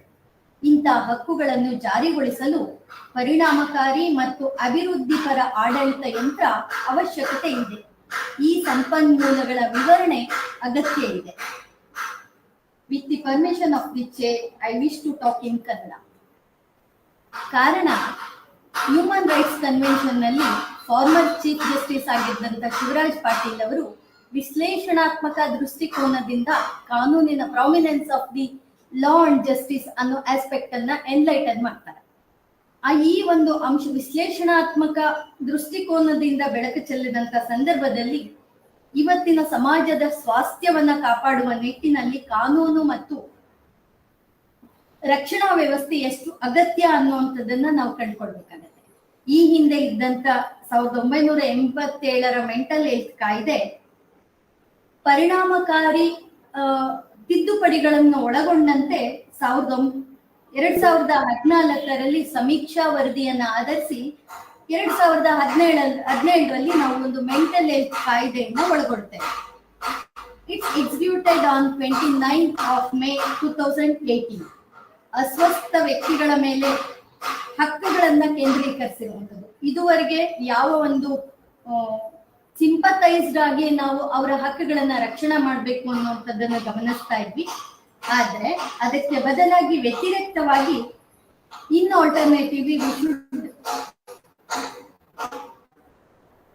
ಪ್ರೊಟೆಕ್ಟ್ ದೇರ್ ಲೀಗಲ್ ರೈಟ್ಸ್ ಅನ್ನುವಂತ ಅಂಶವನ್ನ ಇದು ಗುರುತಿಸಿರುವಂತದನ್ನ ನಾವಿಲ್ಲಿ ಕಾಣಬಹುದು. Mental ill persons are unpredictive to the society ಅನ್ನುವಂತ ಕಾನ್ಸೆಪ್ಟ್ ಅನ್ನ ನಾವು ನೋಡ್ತೇವೆ. Just we should protect them, in alternatively we should protect their legal rights. ಯಾಕೆ ಈ ಆಸ್ಪೆಕ್ಟ್ ಅನ್ನ ಆಧರಿಸಿರ್ತಕ್ಕಂತ 2017ರ ಕಾಯ್ದೆ ಇವತ್ತು ಪ್ರಾಮುಖ್ಯ ಆಗತ್ತೆ ಅಂತ ಅಂದಾಗ, ಇಷ್ಟೆಲ್ಲ ದೊಡ್ಡ ವ್ಯವಸ್ಥೆಯನ್ನ to protect the mental health ಈ ಒಂದು ಅಂಶವನ್ನ ಕೇಂದ್ರೀಕರಿಸಿ ಇಷ್ಟು ದೊಡ್ಡ ವ್ಯವಸ್ಥೆಯನ್ನ ರಾಜ್ಯ ಕೊಡಲ್ಪಟ್ಟಿದ್ದಂತ ಸಂದರ್ಭದಲ್ಲಿಯೂ ಕೂಡ ನಾವಿವತ್ತು ಅಫೆನ್ಸ್ ಅನ್ನುವಂಥದ್ದು ಅಪರಾಧಗಳು ಸಂಖ್ಯಾತ್ಮಕವಾಗಿ ಹೆಚ್ಚುತ್ತಾ ಇರುವಂತದ್ದನ್ನು ನೋಡ್ತಾ ಇದ್ದೇವೆ. ಇನ್ ಆಲ್ಟರ್ನೇಟಿವ್ ಆಗಿ ಫ್ಯಾಮಿಲಿ ಇಶ್ಯೂಸ್ ಕೂಡ ಇವತ್ತು ಜಾಸ್ತಿ ಆಗ್ತಾ ಇರುವಂತದ್ದನ್ನು ನೋಡ್ತೇವೆ. ಇವತ್ತು ಪರಿಣಾಮಕಾರಿಯಾಗಿ ಕಾನೂನು ಸುವ್ಯವಸ್ಥೆಯನ್ನ ಅಪ್ಲಿಫ್ಟ್ ಮಾಡುವಂತ ಎಲ್ಲ ಕಾನೂನುಬದ್ಧ ವ್ಯವಸ್ಥೆಯನ್ನ ಜಾರಿಗೊಳಿಸಿದಂತ ಸಂದರ್ಭದಲ್ಲಿಯೂ ಕೂಡ ಗಣನೀಯವಾಗಿ ಇವತ್ತು ಸಂಖ್ಯಾತ್ಮಕವಾಗಿ ಅಪರಾಧ ಕಾಯ್ದೆಗಳು ಹೆಚ್ಚಾಗ್ತಾ ಇರುವಂತದ್ದು, ಜೊತೆಗೆ ಕೌಟುಂಬಿಕ ವಿಷಯಗಳು, ಕೌಟುಂಬಿಕ ವ್ಯಾಜ್ಯಗಳು ಹೆಚ್ಚಾಗ್ತಾ ಇರುವಂತದ್ದನ್ನ ನೋಡಿದಂತ ಸಂದರ್ಭದಲ್ಲಿ ನಾವು ಎಲ್ಲಿ ತಪ್ಪಾಗ್ತಾ ಇದೆ ಅನ್ನುವಂಥದ್ದನ್ನ ಅಥವಾ ವಾಟ್ ಆರ್ ದಿ ಲ್ಯಾಕ್ಯುನಸ್ ಅನ್ನುವಂಥದ್ದನ್ನ ವಿ ಹ್ಯಾವ್ ಟು ರೆಕ್ಟಿಫೈ ಅನ್ನುವಂತ ಆಂಗಲ್ ಇಂದ ಗಮನಿಸಬೇಕಾಗಿರುವಂತದ್ದು ಅವಶ್ಯ ಅಂತ ಹೇಳಿ ನಾನು ಭಾವಿಸ್ತೇನೆ. ಇವತ್ತು ಅಸ್ವಸ್ಥ ವ್ಯಕ್ತಿಯ ಹಕ್ಕುಗಳನ್ನ ಮಾತ್ರ ನಾವು ಕೇಂದ್ರೀಕರಿಸಿ ಇದುವರೆಗೆ ಗಮನಿಸ್ತಾ ಇದ್ವಿ. ಆದ್ರೆ ಮೂಲ ಸೌಕರ್ಯ ಮತ್ತು ಕಾನೂನು ಮತ್ತು ಪೊಲೀಸ್ ವ್ಯವಸ್ಥೆಯನ್ನ ಆಧರಿಸಿ ಯಾವೆಲ್ಲ ಅಂಶಗಳನ್ನ ಗಮನಿಸಬೇಕು, ಯಾವೆಲ್ಲ ನೀತಿ ನಿರೂಪಣೆಗಳನ್ನ ಮಾಡಬೇಕು ಅನ್ನುವಂತ ಅಂಶವನ್ನ ಗಮನಿಸಿದಾಗ article 21 of the Indian constitution, right to life and personal liberty, ಯಾವ ಒಬ್ಬ ವ್ಯಕ್ತಿ ಘನತೆಯಿಂದ ಗೌರವದಿಂದ ತನ್ನ ಜೀವನವನ್ನ ನಿರ್ವಹಣೆ ಮಾಡಬೇಕು, ಮತ್ತೆ ಅವನ ವ್ಯಕ್ತಿ ಸ್ವಾತಂತ್ರ್ಯಕ್ಕೆ ಚ್ಯುತಿ ಬಂದಂತ ಸಂದರ್ಭದಲ್ಲಿ ಯಾವೆಲ್ಲ ಪರಿಹಾರಾತ್ಮಕ ಸೌಲಭ್ಯಗಳು ನಮಗೆ ಕಾನೂನಿನಲ್ಲಿ ಲಭ್ಯ ಇದೆ ಅನ್ನುವಂಥದ್ದು ಗಮನಿಸಿದಾಗ ಆರ್ಟಿಕಲ್ 32 and 226 ಅನ್ನುವಂಥದ್ದನ್ನ ನಾವು ಗಮನಿಸ್ತೇವೆ. ಅದನ್ನ ನಾನು ಇಲ್ಲಿ ಹೆಚ್ಚು ಎಕ್ಸ್ಪ್ಲೈನ್ ಮಾಡ್ಲಿಕ್ಕೆ ಹೋಗಲ್ಲ, ಯಾಕೆಂದ್ರೆ ರಿಟ್ ಜೂರಿಸ್ಡಿಕ್ಷನ್ ಅನ್ನುವಂಥದ್ದು ಡೈರೆಕ್ಟಿವ್ ಪ್ರಿನ್ಸಿಪಲ್ಸ್ ಆಫ್ ಸ್ಟೇಟ್ ಪಾಲಿಸಿನಲ್ಲಿ to protect the personal liberty or personal rights ಅನ್ನುವಂಥದ್ದನ್ನ ಎಕ್ಸ್ಪ್ಲೈನ್ ಮಾಡಿರುವಂಥದ್ದು ಎಲ್ರಿಗೂ ಗೊತ್ತಿದೆ. ಆದ್ರಿಂದ ಇವತ್ತು ಯಾವ ವಿಷಯಗಳನ್ನ ಆಧರಿಸಿ ನಾವು ಕಾನೂನು ಎಲ್ಲಿ ವೈಫಲ್ಯವನ್ನ ಹೊಂದಿದೆ ಅಥವಾ ವ್ಯಕ್ತಿಗಳ ಮೆಂಟಲ್ ಇಲ್ ಹೆಲ್ತ್ ಅಥವಾ ಇನ್ಸೇನ್ ಪರ್ಸನ್, ಅನ್ಸೌಂಡ್ ಪರ್ಸನ್ಸ್ ಅಂತೇಳಿ ನೋಡಿದಾಗ ಅವರ ಹಕ್ಕುಗಳನ್ನ ಯಾವ ರೀತಿಯಲ್ಲಿ ನಾವು ರಕ್ಷಣೆ ಮಾಡಬೇಕು ಅನ್ನೋ ಅಂಶವನ್ನ ಗಮನಿಸಿದಾಗ ಒಂದು ಕಾಯ್ದೆಯನ್ನ, ಒಂದು ಪ್ರಕರಣವನ್ನ ನಾನು ಇಲ್ಲಿ ಉಲ್ಲೇಖ ಮಾಡ್ಬೇಕಾಗಿದೆ. Ramamurthy versus state of Karnataka ಅನ್ನುವಂತ ಒಂದು ಪ್ರಕರಣದಲ್ಲಿ ಜೈಲ್ ಪ್ರಿಸನರ್ಸ್ ಲೈಫ್ ಪ್ರೊಟೆಕ್ಷನ್ ಬಗ್ಗೆ ಎಷ್ಟರ ಮಟ್ಟಿಗೆ ಇವತ್ತು ಜೈಲಿನಲ್ಲಿ ಇರ್ತಕ್ಕಂಥ ಕೈದಿಗಳ ಜೀವವನ್ನ ನಾವು ರಕ್ಷಣೆ ಮಾಡ್ತಾ ಇದ್ದೀವಿ, ಅಥವಾ ಅವರ ಮೆಂಟಲ್ ಹೆಲ್ತ್ ಅನ್ನ ರಕ್ಷಣೆ ಮಾಡ್ಲಿಕ್ಕೆ ಅಗತ್ಯವಾಗಿರ್ತಕ್ಕಂಥ ವಾತಾವರಣವನ್ನ ಹೇಗೆ ನಾವು ಸೃಷ್ಟಿ ಮಾಡ್ತಾ ಇದ್ದೀವಿ ಅನ್ನುವಂತ ಪ್ರಶ್ನೆಯನ್ನ ಮಾಡಿರುವಂತದ್ದು ಆ ಪ್ರಕರಣದಲ್ಲಿ ಕಂಡು ಬರುತ್ತೆ. ಕಾರಣ ಇಷ್ಟೇ, ಯಾವುದೋ ಒಂದು ಮೆಂಟಲ್ ಇಲ್ ಹೆಲ್ತ್ ಕಾರಣದಿಂದ ಅಥವಾ ಯಾವುದೋ ಒಂದು ಆಂಗ್ಸೈಟಿ ಇರ್ಬೋದು, ಒತ್ತಡ ಇರ್ಬೋದು, ಖಿನ್ನತೆ ಇರ್ಬೋದು, ಆತಂಕ ಇರ್ಬೋದು, ಈ ಎಲ್ಲ ಕಾರಣದಿಂದ ಯಾವುದೋ ಒಬ್ಬ ವ್ಯಕ್ತಿ ಯಾವುದೋ ಒಂದು ಫ್ರಾಕ್ಷನ್ ನಲ್ಲಿ, ಒಂದು ಗಳಿಗೆಯಲ್ಲಿ ಅಪರಾಧವನ್ನ ಮಾಡ್ದ ಅಂತಂದ್ರೆ ಒಂದು ಲಾಂಗ್ ಎನ್ಕ್ವೈರಿಯ ನಂತರದಲ್ಲಿ ಅವನನ್ನ ತೀರ್ಮಾನ ಮಾಡಿ ನಾವು ಜೈಲಿಗೆ ಕಳಿಸಿದಂತ ಸಂದರ್ಭದಲ್ಲಿ ಕೂಡ we should protect is personal liberty or right to life ಅನ್ನುವಂಥದ್ದನ್ನ ಇಲ್ಲಿ ಪ್ರಶ್ನೆ ಮಾಡಿರುವಂತದ್ದು ನಾವು ಗಮನಿಸಬಹುದು. ಯಾಕೆ ಈ ಅಂಶವನ್ನ ನಾನು ಉಲ್ಲೇಖ ಮಾಡ್ತಾ ಇದ್ದೀನಿ ಅಂತಂದ್ರೆ, ಅಪರಾಧಿ ಆದಾಕ್ಷಣ ಅವನ ವ್ಯಕ್ತಿ ಸ್ವಾತಂತ್ರ್ಯವನ್ನ ನಾವು ಕರ್ಟೈಲ್ ಮಾಡ್ಲಿಕ್ಕೆ ಸಾಧ್ಯ ಇಲ್ಲ. ಅಪರಾಧಿ ಅಂದಾಕ್ಷಣಕ್ಕೆ ಒಂದು ಕ್ಷಣಕ್ಕೆ ಆದಂತ ಅಪರಾಧದ ಕಾರಣದಿಂದ ಅವನ ವ್ಯಕ್ತಿ ಸ್ವಾತಂತ್ರ್ಯಕ್ಕೆ ಅಥವಾ ಅವನ ನ್ಯಾಯಬದ್ಧವಾಗಿ ಹೊಂದಿರ್ತಕ್ಕಂಥ ಹಕ್ಕುಗಳನ್ನ ವಿ ಶುಡ್ ಪ್ರೊಟೆಕ್ಟ್ ಅನ್ನುವಂತ ಅಂಶವನ್ನ ರಾಮಮೂರ್ತಿ ಪ್ರಕರಣದಲ್ಲಿ ಎತ್ತಿಡಿಯಲಾಗಿದೆ. ಅದಲ್ಲದೆ ಕೂಡ ಅಪರಾಧಿಗೆ ಇರ್ತಕ್ಕಂಥ ಕಾನೂನುಬದ್ಧ ಹಕ್ಕುಗಳ ರಕ್ಷಣೆ ಆಗ್ಬೇಕು ಅನ್ನೋ ಒಂದೇ ಉದ್ದೇಶದಿಂದ ದೊಡ್ಡ ಪ್ರಮಾಣದಲ್ಲಿ ನಡೆಯುವಂತ ನ್ಯಾಯಾಲಯದ ವಿಚಾರಣೆಯನ್ನು ಕೂಡ ಎಷ್ಟು ಮಟ್ಟಿಗೆ ನೀವು ಅವರಿಗೆ ಒಳ್ಳೆಯ ಅಟ್ಮಾಸ್ಫಿಯರ್ ಅನ್ನ ಒದಗಿಸ್ಲಿಕ್ಕೆ ಸಾಧ್ಯ ಆಗತ್ತೆ ಅನ್ನೋ ಅಂಶವನ್ನು ಕೂಡ ಇಲ್ಲಿ ಪ್ರಶ್ನೆ ಮಾಡಿರ್ತಕ್ಕಂಥದ್ದು ಈ ಪ್ರಕರಣದಲ್ಲಿ ನಾವು ನೋಡ್ಬೋದು. ಅದೇ ರೀತಿ Veena Sethi versus state of Bihar, ಇವತ್ತು ಜೈಲಿನಲ್ಲಿರ್ತಕ್ಕಂಥ ಕೈದಿಗಳಿಗೆ ಯಾವ ವಾತಾವರಣವನ್ನ ಕೊಡ್ತಾ ಇದ್ದೀವಿ ನಾವು, ಅವರು ಜೈಲು ವಾತಾವರಣದಲ್ಲಿ ಅವರು ಅಪರಾಧಿಗಳನ್ನ ನ್ಯಾಯಾಲಯ ನಡೆಸ್ಕೊಳ್ಳುವಂತ ರೀತಿ, ಮನುಷ್ಯರಾಗುವ ಬದಲು ಅಪರಾಧ ಅನ್ನುವಂತ ಒಂದೇ ಅಂಶದಲ್ಲಿ ಅವರು ಒಳಗೋದಾದ ತಕ್ಷಣಕ್ಕೆ, ಜೈಲು ಕೈದಿಗಳಾದ ತಕ್ಷಣಕ್ಕೆ ಮನುಷ್ಯರಾಗುವ ಬದಲು ಇನ್ನಷ್ಟು ವ್ಯಗ್ರರಾಗುವಂತದನ್ನ ನಾವು ಕಾಣ್ತಾ ಇದ್ದೇವೆ ಅನ್ನೋ ಒಂದು ಉಲ್ಲೇಖವನ್ನ ಈ ಪ್ರಕರಣದಲ್ಲಿ ಮಾಡ್ತಾರೆ. ಅಂದ್ರೆ ಸ್ಟೇಟ್ ಆಫ್ ಮೈಂಡ್ ಯಾವುದು ಅನ್ಸೌಂಡ್ ಮೈಂಡ್ ಅನ್ನುವಂತ ಒಂದೇ ಕಾರಣದಿಂದ ವ್ಯಕ್ತಿ ಕ್ರಿಮಿನಲ್ ಆಗಿ ಮಾರ್ಪಡುವಂತದನ್ನ ನಾವು ನೋಡ್ತೇವೆ. ಆದ್ರೆ ಅದೇ ಕ್ರಿಮಿನಲ್ ಬ್ಯಾಕ್ ಗ್ರೌಂಡ್ ಇರುವಂತ ಒಬ್ಬ ವ್ಯಕ್ತಿ ಒಳ್ಳೆಯ ಅಟ್ಮಾಸ್ಫಿಯರ್ ಅನ್ನು ಕೊಟ್ಟಂತ ಸಂದರ್ಭದಲ್ಲಿ, ಒಳ್ಳೆಯ ಮುಕ್ತ ವಾತಾವರಣವನ್ನ, ಕಾನೂನುಬದ್ಧ ವಾತಾವರಣವನ್ನ ಕೊಟ್ಟಂತ ಸಂದರ್ಭದಲ್ಲಿ ಅವನನ್ನ ಮನುಷ್ಯನಾಗಿ ಬದಲಾವಣೆ ಮಾಡೋದ್ರ ಮೂಲಕ ಮೇನ್ ಸ್ಟ್ರೀಮಿಗೆ, ಮುಖ್ಯವಾಹಿನಿಗೆ ತರಲಿಕ್ಕೆ ಸಾಧ್ಯ ಆಗುವಂಥದ್ದು ಕೂಡ ರಾಜ್ಯದ ಕರ್ತವ್ಯ ಅಥವಾ ಮೂಲಭೂತ ಹೊಣೆಗಾರಿಕೆ ಅನ್ನುವಂಥದ್ದನ್ನ ವೀಣಾ ಸೇಠಿ ಪ್ರಕರಣದಲ್ಲಿ ಉಲ್ಲೇಖ ಮಾಡಿರುವಂತದ್ದನ್ನ ನಾವು ಗಮನಿಸಬಹುದು. ಯಾಕೆ ಈ ವಿಷಯವನ್ನ ನಾನು ಇವತ್ತು ಉಲ್ಲೇಖ ಮಾಡ್ತಾ ಇದ್ದೀನಿ ಅಂದ್ರೆ, ಇವತ್ತು ಯಾವುದೇ ಕೋರ್ಟ್ಗಳಿಗೆ ನಾವು ಹೋದಂತ ಸಂದರ್ಭದಲ್ಲಿ ಅಲ್ಲಿ ಕಂಡು ಬರುವಂತದ್ದು ಅಪರಾಧಿಕ ನ್ಯಾಯಾಲಯಗಳು ಯಾವಿದಾವೆ, ಕ್ರಿಮಿನಲ್ ಕೋರ್ಟ್ಸ್ ಯಾವಿದಾವೆ, ಅವು ಇವತ್ತು ಅಪರಾಧಿಗಳಿಂದ ತುಂಬಿ ತುಳುಕುವಂಥದ್ದನ್ನ ನಾವು ನೋಡ್ತೇವೆ. ಇವತ್ತು ಕ್ರಿಮಿನಲ್ ಕೇಸ್ಗಳು ತುಂಬಾ ದೊಡ್ಡ ಮಟ್ಟದಲ್ಲಿ ಹೆಚ್ಚಾಗಿರುವಂಥದ್ದು, ಆತ್ಮಹತ್ಯೆ ಪ್ರಕರಣಗಳು ಹೆಚ್ಚಾಗಿರುವಂಥದ್ದು, ವ್ಯಕ್ತಿಯಿಂದ ವ್ಯಕ್ತಿಗೆ ಗಮನಿಸಿದಾಗ ಪ್ರತಿಯೊಬ್ಬ ವ್ಯಕ್ತಿ ಒತ್ತಡದಿಂದ ಬಳಲ್ತಾ ಇರುವಂಥದ್ದು, ಆತ್ಮಹತ್ಯೆಗೆ ಒಳಗಾಗುವಂಥದ್ದು, ಖಿನ್ನತೆಗೆ ಒಳಗಾಗುವಂಥದ್ದು, ಈ ರೀತಿಯ ಮಾನಸಿಕ ಸ್ವಾಸ್ಥ್ಯವನ್ನ ಕಳ್ಕೊಂಡಿರ್ತಕ್ಕಂಥ ಸಮಾಜವನ್ನ ನೋಡಿದಂತ ಸಂದರ್ಭದಲ್ಲಿ ಸಹಜವಾಗಿ ಅಪರಾಧಿಕ ಪ್ರಕರಣಗಳು ಹೆಚ್ಚಾಗುತ್ತೆ. ಅಂತ ಸಂದರ್ಭದಲ್ಲಿ ಇವತ್ತು ಮೆಂಟಲ್ ಹೆಲ್ತ್ ಅನ್ನ for the reason of rectification ಅಂತೇಳಿ ನಾವು ಗಮನಿಸಿದಾಗ ಮೆಂಟಲ್ ಹೆಲ್ತ್ ಕೋರ್ಟ್ಸ್ ಅನ್ನೇ ಎಸ್ಟಾಬ್ಲಿಷ್ ಮಾಡಬೇಕು ಅನ್ನುವಂತ ಒಂದು ಕೂಗು ಕೂಡ ಕೇಳಿ ಬಂದಿದ್ದನ್ನ ನಾವಿಲ್ಲಿ ಗಮನಿಸಬಹುದು. WHO ವರ್ಲ್ಡ್ ಹೆಲ್ತ್ ಆರ್ಗನೈಸೇಷನ್ ಒಂದು ಅಧ್ಯಯನದ ಪ್ರಕಾರ ಒಟ್ಟಾರೆ ಇರ್ತಕ್ಕಂಥ ಮಾನಸಿಕ ಅನಾರೋಗ್ಯಗಳಲ್ಲಿ 15% ಅನಾರೋಗ್ಯಗಳು ಮಾನಸಿಕ ಅನಾರೋಗ್ಯವಾಗಿ ಕಂಡು ಬರುತ್ತೆ. ಇವೆಲ್ಲದೂ ಕೂಡ ಖಿನ್ನತೆ, ಒತ್ತಡ, ಆತಂಕ, ಸ್ಕಿಜೋಫ್ರೀನಿಯಾದಂತ ಸಮಸ್ಯೆಗಳಿಂದ ಬಳಲ್ತಾ ಇರ್ತಕ್ಕಂಥದ್ದನ್ನ ನಾವು ನೋಡ್ತೇವೆ. ಯಾವ ಒಬ್ಬ ವ್ಯಕ್ತಿ ಸಿವಿಲ್ ರೈಟ್ಸ್ ವೈಲೇಷನ್ ಆದಂತ ಸಂದರ್ಭದಲ್ಲಿ ಸಹಜವಾಗಿ ಕೋರ್ಟಿನ ಕಟಕಟೆಯನ್ನ ಏರ್ತಾನೆ. ಅದೇ ರೀತಿಯಲ್ಲಿ ಕೋರ್ಟಿನ ಕಟಕಟೆಗೆ ಏರಿದಂತ ವ್ಯಕ್ತಿಗೆ ಅವನ ಮಾನಸಿಕ ಒತ್ತಡವನ್ನ ಬರಿದು ಮಾಡಿಕೊಳ್ಳೋ ರೀತಿಯಲ್ಲಿ ಮುಕ್ತ ವಾತಾವರಣ ಅಥವಾ ಮುಕ್ತವಾಗಿರ್ತಕ್ಕಂಥ ನ್ಯಾಯವನ್ನ ಕೊಡ್ಲಿಕ್ಕೆ ಸಾಧ್ಯ ಆದಂತ ಸಂದರ್ಭದಲ್ಲಿ ಮಾತ್ರ ಮುಕ್ತ ಮತ್ತು ಅಪರಾಧ ಮುಕ್ತವಾದಂತ ಸಮಾಜವನ್ನ ನಾವು ಹುಟ್ಟಾಕ್ಲಿಕ್ಕೆ ಅಥವಾ ಕಾಣ್ಲಿಕ್ಕೆ ಸಾಧ್ಯ ಆಗುತ್ತೆ ಅನ್ನೋದು. ಯಾಕೆ ಇದನ್ನ ನಾನು ಇಲ್ಲಿ ಹೇಳ್ಬೇಕು ಅಂತಂದ್ರೆ, 2 ರೀತಿಯ ಅಂಶಗಳನ್ನ ನಾವಿಲ್ಲಿ ಗಮನಿಸಬಹುದು. ಒಂದು, ಕಾನೂನು ಮತ್ತು ರಕ್ಷಣಾತ್ಮಕ ವ್ಯವಸ್ಥೆಯಲ್ಲಿ ಇರ್ತಕ್ಕಂಥ ಕೊರತೆಯ ಭಾಗ ಆರೋಗ್ಯಕರವಾಗಿರ್ತಕ್ಕಂಥ ಮುಕ್ತ ವಾತಾವರಣ ಇಲ್ಲದೆ ಇರುವಂಥದ್ದು.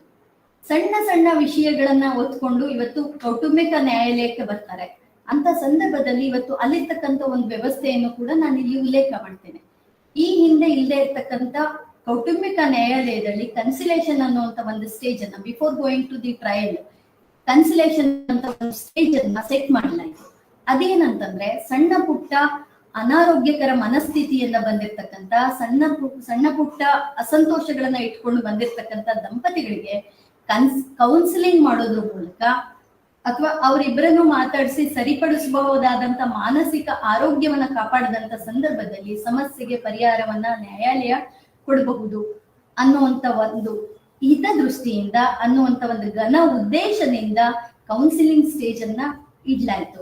ಆದ್ರೆ ಇವತ್ತು ದುರಾದೃಷ್ಟ ಅಂತೇಳಿ ಭಾವಿಸ್ತೇನೆ ನಾನು, ಆ ಕೌನ್ಸಿಲಿಂಗ್ ಎಫೆಕ್ಟಿವ್ ಆಗಿ ಆಗದೆ ಇರುವಂತದ್ದನ್ನ ನೋಡ್ತೇವೆ. ಬಿಕಾಸ್ ಸೀನಿಯರ್ ಅಡ್ವೊಕೇಟ್ಸ್ ಅನ್ನುವಂತ ವ್ಯಕ್ತಿಗಳಿಗೆ ಅದನ್ನ ಕೊಡ್ಲಾಗತ್ತೆ, ಆದ್ರೆ ಸ್ಕಿಲ್ಡ್ ಅನ್ನುವಂಥವ್ರನ್ನ ನಾವೆಲ್ಲಿ ಗಮನಿಸುದಿಲ್ಲ.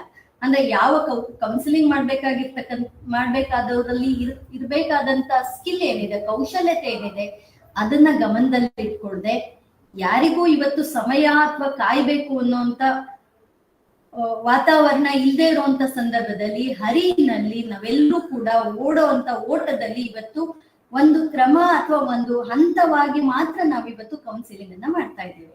ಆದ್ರೆ ಮುಕ್ತವಾಗಿ ಕೇಳಿಸ್ಕೊಳ್ಳುವಂತ, ಒಬ್ಬ ವ್ಯಕ್ತಿಯ ಮಾನಸಿಕ ಸಮಸ್ಯೆಗಳಿಗೆ ಉತ್ತರ ಕೊಡುವಂತ, ಸಂತೈಕೆ ಮಾಡುವಂತ ವಾತಾವರಣ ಇಲ್ಲದೆ ಇದ್ದ ಕಾರಣದಿಂದ ಕೌಟುಂಬಿಕ ನ್ಯಾಯಾಲಯಗಳಲ್ಲಿ ನಿಜವಾಗಿ ಸಂಪೂರ್ಣ ನ್ಯಾಯ ಸಿಗದೆ ಇರುವಂತದನ್ನ ನಾವು ಗಮನಿಸಬಹುದು. ಅದು ಒಂದು ಕಾರಣ ಅಂತೇಳಿ ನಾನು ಹೇಳಲಿಕ್ಕೆ ಇಚ್ಛೆಪಡ್ತೇನೆ.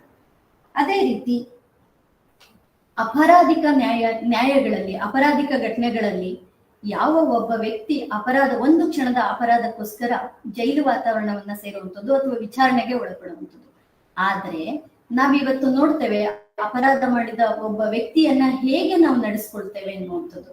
ಒಬ್ಬ ವ್ಯಕ್ತಿ, ಅಪರಾಧಿಗಳು ಸಹಜವಾಗಿ ಹೇಳ್ತಾರೆ ಇಲ್ಲಿ ಬರುವಂತದ್ದೇ ಪನಿಷ್ಮೆಂಟ್, ಫೈನಲಿ ಜಡ್ಜ್ಮೆಂಟ್ ಏನಾಗುತ್ತೆ ಅನ್ನೋದಕ್ಕಿಂತ ಹೆಚ್ಚಾಗಿ ದಿನನಿತ್ಯ ಓಡಾಡ್ತೀವಿ, ಅನೇಕ ವರ್ಷಗಳ ಕಾಲ ಓಡಾಡ್ತೀವಲ್ಲ, itself is a punishment ಅನ್ನುವಂಥದ್ದು ಅವ್ರಿಗೆ ಈಗಾಗಲೇ ಗೊತ್ತಾಗೋದಿಲ್ಲ. ಆ ರೀತಿಯ ವಾತಾವರಣ ಇರುವಂತದ್ದು ಕೂಡ ನ್ಯಾಯ ಅನ್ನುವಂಥದ್ದು ಎಷ್ಟು ಮಟ್ಟಿಗೆ ಹತ್ತಿರದಲ್ಲಿ ಸಿಗಲಿಕ್ಕೆ ಲಭ್ಯ ಇದೆ ಅನ್ನುವಂಥದ್ದು ನಾವು ಗಮನಿಸಬೇಕಾಗುತ್ತೆ. ಹಾಗಾಗಿ ಮಾನಸಿಕ ಅಸ್ವಸ್ಥರನ್ನ ಮುಖ್ಯವಾಹಿನಿಗೆ ತರಬೇಕಾದಂತ ಸಂದರ್ಭದಲ್ಲಿ ಯಾವುದೇ ತಾರತಮ್ಯ ಇರುವಂತ ಮಾನಸಿಕ ಅನಾರೋಗ್ಯವನ್ನ ಆಧರಿಸಿ ಹಕ್ಕುಗಳನ್ನ ನೀಡಬೇಕಾಗಿರುವಂತದ್ದು ಇವತ್ತು ರಾಜ್ಯದ ಜವಾಬ್ದಾರಿ. ಅದ್ರ ಜೊತೆಗೆ ಇವತ್ತು ನ್ಯಾಯಾಲಯದ ಜವಾಬ್ದಾರಿ ಅನ್ನುವಂಥದ್ದನ್ನು ನ್ಯಾಯಾಲಯ ಈಗಾಗಲೇ ಜಸ್ಟಿಸ್ ಶಿವರಾಜ್ ಪಾಟೀಲ್ ಅವರು ಹೇಳಿದಂತ ವಿಶ್ಲೇಷಣಾತ್ಮಕ ದೃಷ್ಟಿಕೋನದಲ್ಲಿ ರಾಜ್ಯದ ಹಕ್ಕುಗಳು ಹೇಗೆ ರಾಜ್ಯದ ಜವಾಬ್ದಾರಿಯನ್ನ ಕೊಡಲ್ಪಡುತ್ತೆ ಅನ್ನುವಂಥದ್ದನ್ನ ಹೇಳಿದ್ರು. ಕಾನೂನು ಕೇವಲ ಗುರ್ತಿಸುವಂಥದ್ದು, ಆಗ್ತಾ ಇರ್ತಕ್ಕಂಥ ತಪ್ಪುಗಳನ್ನ ಗುರ್ತಿಸಿ ಎತ್ತಿ ಹಿಡಿಯುವಂಥದ್ದು ಬೇಕಾಗತ್ತೆ ಅನ್ನುವಂಥ ಒಂದು ಪರಿಣಾಮಕಾರಿ ಅಭಿವೃದ್ಧಿ ಮತ್ತು ಅಭಿವೃದ್ಧಿಪರ ಆಡಳಿತ ಯಂತ್ರದ ಅವಶ್ಯಕತೆ ಇದೆ, ಸಂಪನ್ಮೂಲಗಳ ವಿವರಣೆಯ ಅಗತ್ಯ ಇದೆ ಅನ್ನುವಂತ ಒಂದು ಅಂಶ ಇಲ್ಲಿ ಒತ್ತು ಕೊಡ್ಬೇಕಾಗತ್ತೆ ಅಂತ ನನಗನ್ನಿಸ್ತಿದೆ. ಕಾರಣ ಇಷ್ಟೇ, ಇವತ್ತು ಎಲ್ಲವೂ ಇದೆ, ಆದ್ರೆ ಅದನ್ನ ಮಾನವೀಯ ಮೌಲ್ಯದಲ್ಲಿ ಅಥವಾ ಮಾನವೀಯ ನೆಲೆಗಟ್ಟಿನಲ್ಲಿ ಎಷ್ಟು ಮಟ್ಟಿಗೆ ನಾವು ಎಫೆಕ್ಟಿವ್ ಆಗಿ ಪರಿಣಾಮಕಾರಿಯಾಗಿ ಇಂಪ್ಲಿಮೆಂಟ್ ಮಾಡ್ತಾ ಇದ್ದೇವೆ ಅನ್ನುವಂಥದ್ದನ್ನ ಗಮನಿಸಿದಾಗ ಖಂಡಿತ ನಾವು ಇಂಪ್ಲಿಮೆಂಟೇಶನ್ ಫ್ಯಾಕ್ಟ್ ಅಲ್ಲಿ ಸೋಲ್ತಾ ಇದ್ದೀವಿ ಅಂತ ಅನ್ಸುತ್ತೆ. ಹಾಗಾಗಿ ಇವತ್ತು ನ್ಯಾಯಾಲಯ ವ್ಯವಸ್ಥೆಗಳು ಪರಿಣಾಮಕಾರಿ ಕೆಲಸವನ್ನ ಮಾಡ್ತಾ ಇದ್ದಾಗಿಯೂ ಕೂಡ ನಮ್ಮಲ್ಲಿರ್ತಕ್ಕಂಥ ಕೆಲವು ಕುಂದುಕೊರತೆಗಳನ್ನ ಆಧರಿಸಿ ಗಮನಿಸಿದಾಗ ಅಲ್ಲಿಯೂ ಕೂಡ ನಮಗೆ ಪರಿಣಾಮಕಾರಿ ರಿಸಲ್ಟ್ ಅನ್ನ ಪಡ್ಕೊಳ್ಳಿಕ್ಕೆ ಸಾಧ್ಯ ಆಗ್ತಾ ಇಲ್ಲ ಅನ್ನುವಂಥದ್ದನ್ನ ನಾನು ಇಲ್ಲಿ ಹೇಳಲಿಕ್ಕೆ ಇಚ್ಛೆ ಪಡ್ತೇನೆ. ಈ ಒಂದು ಅಂಶದಲ್ಲಿ ಕಡೆಯದಾಗಿ ಹೇಳ್ಬಹುದಾದಂಥದ್ದು ಅಂದ್ರೆ ಇವತ್ತು ಸಹಜವಾಗಿ ಇವತ್ತಿನ ಒತ್ತಡದ ಬದುಕಿನಲ್ಲಿ ಎಲ್ರಿಗೂ ಕೂಡ ಖಿನ್ನತೆ, ಫೋಬಿಯಾ, ಸ್ಕಿಜೋಫ್ರೀನಿಯಾ ಅನ್ನುವಂಥದ್ದು ಇದು ಬರ್ಬೇಕಂತೇನಿಲ್ಲ.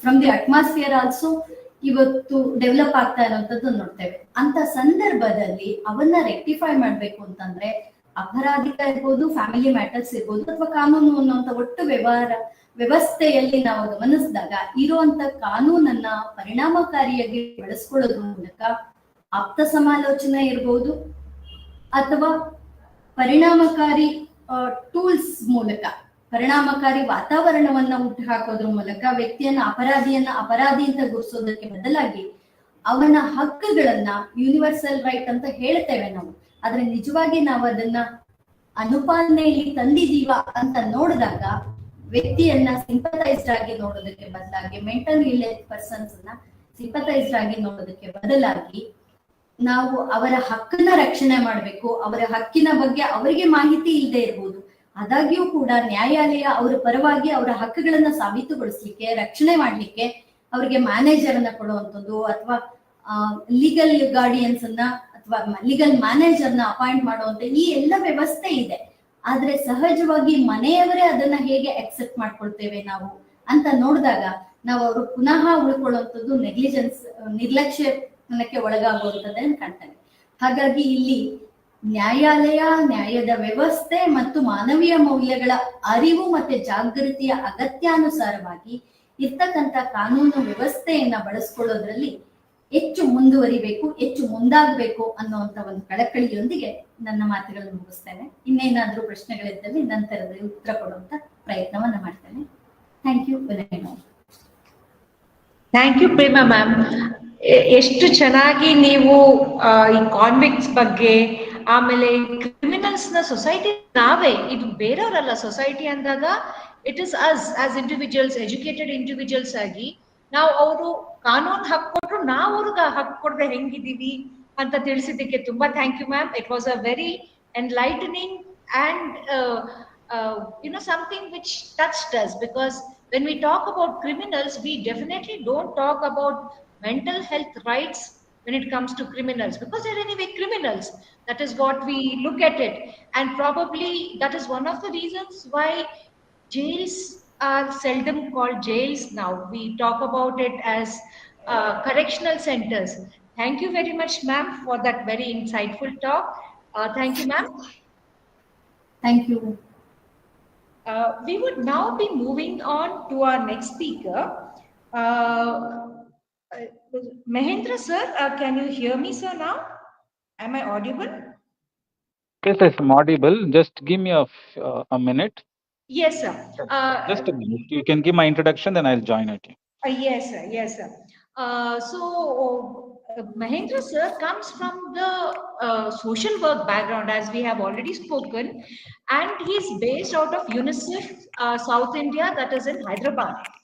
And the sir has had over 30 years of experience working with disaster management, and he's a resilience expert in resilience.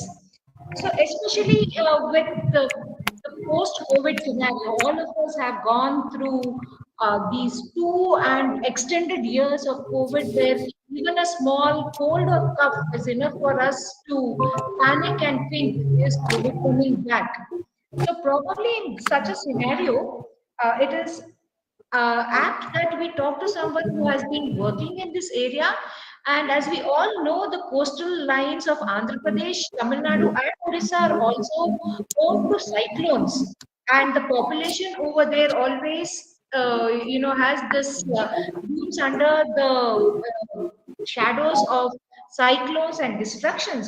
And for a person who's worked towards the resilience of these people, Mahendra sir, Rajaram sir is probably the best person to answer this question. Sir, your question here is, as a professional with over 3 decades of experience working in the field of crisis and disaster management, what according to you is the role of the community in building resilience in everyday life?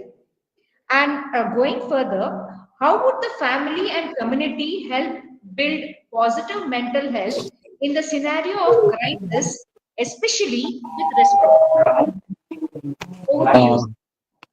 Thank you so much. Can you hear me? Is it voice clear? Yes, it is pretty much clear. Well, thank you so much for inviting me to be part of this session. Elrigu namaskara. So I'm sorry that I came late because of other engagement that I had with the Telangana government. So with your questions, I would basically look at the resilience part, which are talking about coping mechanisms, whether it is a family, whether it is a community or the state. It all depends what is the level of disaster, what will be the disaster, and what will be the resilience levels. One thing resilience depends on what is the ground realities. That is to say, whether there has been deaths in the family, deaths in the community, what is the number of casualties that has taken place, and what is the damages to the assets. If there is deaths, casualties, and damage, the resilience part or the coping mechanisms of the family or the individual is very low. It happens if you look at our own families, if there is a death or some casualties at home, our coping mechanisms are less. Even if we lose our assets, but if there is a life available and there's no casualties, our coping mechanisms are a little better. So if we look at the whole disaster scenario that we have seen, over the years, the coping mechanisms of the communities have risen because there is a focus on preparedness of the communities, preparedness of the families. Today, we have programs right from the school level, which is known as comprehensive school safety, so as to strengthen the resilience capacity of the students as well as the teachers. Then we have mitigation measures, and we have what is known as risk transfer mechanisms, where we ensure that our assets are protected. So once these aspects are taken care, especially by the state or by the community, then the resilience mechanisms, or resilience when you call as a coping mechanisms, or ability to come back at the very early after a disaster, all depends how am I prepared for. In Indian context, most of us in the coastal communities or in the inland where we see a drought, at present Karnataka is under drought. We also see people where in the recent landslides and floods in Himachal Pradesh and Uttarakhand, where there has been severe damages, the coping mechanisms would be less because people have lost lives in their families and also assets. If you look at these particular coping mechanisms from the preparedness measures, we also need to look at how the state, the community, and personnel or the families have looked into it. If there's good support mechanism from the state, the recouping mechanism or resilience of the families would be much greater because they are assured that there is a support coming from the state. If there is no support from the state, your recovery from a situation takes a longer time, which means you need to suffer more, where sometimes due to distress, you try to do things which are not normal. For example, even if you look at the present drought conditions, if there is no support mechanisms from the state, there will be a lot of migration. The people will resort to early marriage or child marriages, or issues, maybe the child has to be pulled out from a school because they need to cope up with some additional income to the families. So here, what I'm trying to bring in the idea is that the coping for a situation, whether you're talking about COVID, let me come with my own example. If there is a COVID where I was hospitalized for COVID, but situation at home was little because even wife was diagnosed with COVID for asymptomatic COVID, but she had to be away from the children because children coping mechanism increased because now they need to manage on their own. So if a situation comes next time, they are able to manage much more better than what they did earlier. Even when there is a death of COVID, some families lost breadwinners. Their recovery took a longer period because there was no support mechanism state in the first phase because they were not sure of, even the state or the world global community did not know what to do with the situation. But in the second phase, people were much more aware, much more prepared to meet the second wave. So in this whole understanding is that whether it is a families, whether community or the state, what is the awareness level we have about the hazards, whether it is a drought, whether it is floods, whether it is cyclone, is the community aware about it, is the families aware about it. What is the drills or exercises that takes place in the community is being organized. For example, if it is a river zone, people are previewing the river banks or people who are closer to the river. If there's a flood, do the whole community know to swim so that they can be much prepared? Whether is there a good early warning systems in the community? Whether in case, for example, if I look at the Andhra coast or Tamil Nadu coast, Kerala coast, or any coastal areas that we have, today we have a very good early warning, at least 72 hours before a cyclone comes, where informations are provided to the community saying cyclone is expected, and this is the speed that comes at, whether it's a low pressure, whether it's a deep depression, whether it is a cyclone or it is going to be severe cyclone, it is going to be super cyclone. So when these kind of information that comes, the communities are protected and go to safer places so that nowadays we don't have deaths or casualties to the human beings because of early warning system. If you look at super cyclone Orissa or Devi Sima cyclone, where 10,000 to 15,000 people died because our early warning systems were not up to the mark. Now we have hardly 5 deaths or 6 deaths.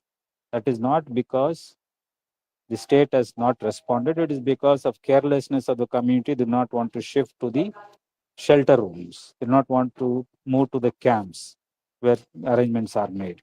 So this is very important for us, and also the safety measures adopted by the communities. And how are the structures, whether the structures are safe? Most often nowadays, if you look at structures in the coastal area, they're much more safer because they are trying to meet the hazards, even of earthquake resistant buildings. Now, if you look at many of our multi-story buildings, they are capable of managing even if it's 8 or 9 magnitude on the Richard scale. Even if there is earthquake at 9, our buildings can sustain. But many buildings, if they are not followed the proper building codes, then even at a 6 or a 7 on a Richter scale, these buildings will collapse and lead to large number of deaths. So if you look at the resilience part and the coping mechanisms of the families, if you look at, then what is that we need to look at it, especially in case of children, they are able to overcome crisis or not. But my experience shows in terms of the children are able to overcome the crisis much more faster than an adult, because the children, hello? Hello? Miss Lata ji, yes, I think she's muted. So please carry on, sir. Yeah. So children today, they are able to overcome crisis or recover very fast because they have outlets, they have friends, they have schools to go back, they have friends to play with. So only in some rare cases, there may be a lot of issues with the child, but it will be rare cases. But if you take a group of children, a large majority of children, they're able to overcome crisis, even if it is a floods or it is the COVID, they are able to overcome because other support mechanisms for at their age is available. But whereas for adults, because various other situations, the crisis continues. For reducing trauma, is again depends how our preparedness has been. If when you talk about psychosocial care and mental health programs, whether we have community outreach. If you look at from the point of psychosocial mental health, we have people only at a designated places, whether in institutions or in a private clinics. But how do we go for outreach program? So during COVID, one of our example was that we set up what you call a tele-counseling counselors on a phone number where they could reach out. And secondly, at UNICEF, along with NIMANS, we have initiated a program last year to build community level counselors who are good in speaking, especially the village leaders, the political leaders at the village level, both because they have the band with the community, they are accepted in the community, and the good talkers also. So if you train them for this particular management of crisis in the community, they are able to reach out, because then you can take this particular aspect to the ground level during emergencies. So that was one way of we can look at how we can do outreach program, because if you remember barefoot doctors, at one point of time there were barefoot doctors who could reach the community. Similarly, we can have barefoot counselors reaching out to the community. Then there is also an assurance of support to the children through existing programs. If these assurances are there, then the crisis, not only children at the school level, for families also would be enormous helpful to recover. When I say assurance is that, for example, if you there's a crisis. We have old age pensions, old age pension given, which is a normal money for the normal times, maybe 2,000 rupees as a pension. But during crisis, can the state assure, okay, in the time of crisis like COVID, floods, cyclones, you will increase 1,000 rupees during the recovery period of 3 months or 6 months. Then the community or the person who has suffered will also be able to overcome the problems and be ensured that his resilience and coping mechanisms will increase. So this is where we're trying to look at, because for the resilience aspect of the interventions, we need to ensure what is our preparedness level. If our preparedness is good in terms of trainings that we have to cope up with the situations, whether we have an insurance for my house, for my car, my books, everything, then the risk is transferred to the third party. When that is there, even if my house is damaged, even car is damaged because of floods, I'm able to get back the money. Similarly, for school children, if assurance is there, if books are lost, the new books are provided, or there's a death in the family, would the child continue schooling because the state can provide scholarship till they finish the education, irrespective of which caste, which religion they belong to. So these kind of mechanisms have to be mainstreamed within the system so that it would help in reducing the crisis and the trauma of the child or the adult or the families. Even for the community also goes through a crisis. For example, if you look at drought, the entire village will be going through a crisis because the crops have failed, there's no drinking water available, and even groundwater that you're going to collect is a lot of fluoride content. So what is the assurance the state can give? Can it provide input subsidy or the loss of the crops, or they provide safe drinking water to the community on a regular basis, not at the whims and fancies? So these kind of mechanisms would reduce the trauma or the crisis that the individual may go through, or a family or the community. Over to you, ma'am. Anything else? Any other questions? Sir, now that you are done with your presentation, sir, there is one particular question that we have for the audience. That is Yes. fine. So the question is, how can we, it is not exactly related to disaster management, but it reads, how can we improve access to mental health for the communities which are not helped by the government, or which are living in poverty? So especially mental health is not something which really concerns people who are poverty ridden, because everyday existence becomes more important to them. So could you speak a few words Yeah. about Yeah, sure. As I said, I was also shared two examples, Stevie. One is, can we have an outreach program? Can we prepare our community leaders or community people whom you think during our interactions with in the villages or in the communities to identify people who could be oriented as a barefoot counselors? It is not necessary for a family to come to the district headquarters or taluk headquarters for treatments or to provide that counseling for mental health issues. If it is within, because see, if you look at our Indian culture, Indian community, everybody is a counselor in the village, everybody is a counselor in the neighborhood, everybody gives advice, everybody has got spare time to make a comment, everybody has got some time to give advice and knowledge. So this is our culture. So we need to build on that kind of a culture where people are willing to give free advice. For those people, we need to give technical skills and attitude of how to deal with the people who are having mental health issues or psychosocial trauma. So this is where I said we need an outreach program. We need to build volunteers at the ground level. For example, even if your own college can tie up with Sri Kshetra Dharmasthala Trust, where they have about 8,000 volunteers. Some of them are very good speakers, some of them very good educated people at the ground level.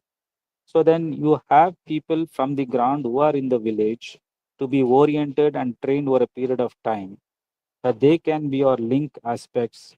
Maybe some seniors in the field can orient them, mentor them. Then you have people at the village who can provide that kind of a reference support. referral supports is one thing. The second thing is whether you can use the present technologies available to reach out to the communities.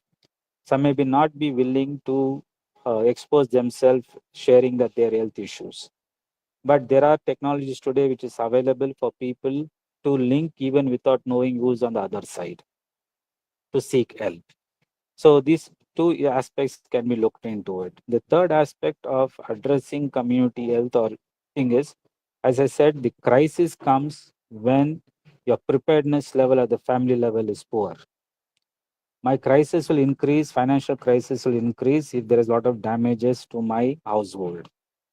If I lose properties, I lose something during disasters, or some other aspects, I lose my properties. For example, even if you look at alcoholic issues, some families suffer a lot because one of the spouse is an alcoholic or one of the parent is an alcoholic, where they lost a lot of money, lot of land. So there is a need for a support mechanisms there also. So it is a crisis within the family because it is not prepared, knowing very well that situation at home is alcoholic parents or alcoholic people. What is the alternatives that I look for? So these kind of preparedness has becomes a very critical if your trauma has to reduce. So in this case, as I'm saying, if families, if there is a mental health crisis, the outreach program has to reach the community rather than getting people to the hospital, because still we have this barrier that is going to an hospital or seeking mental health problem is a very taboo. People do not accept that. People start naming you. People start branding you. So they do not want to be exposed. So what is the alternatives that you need to find when the technologies are well advanced? Over from Thank my you. side. Please go ahead, sir. No, it's over from my side. And if any questions are there, I'm willing to continue with it.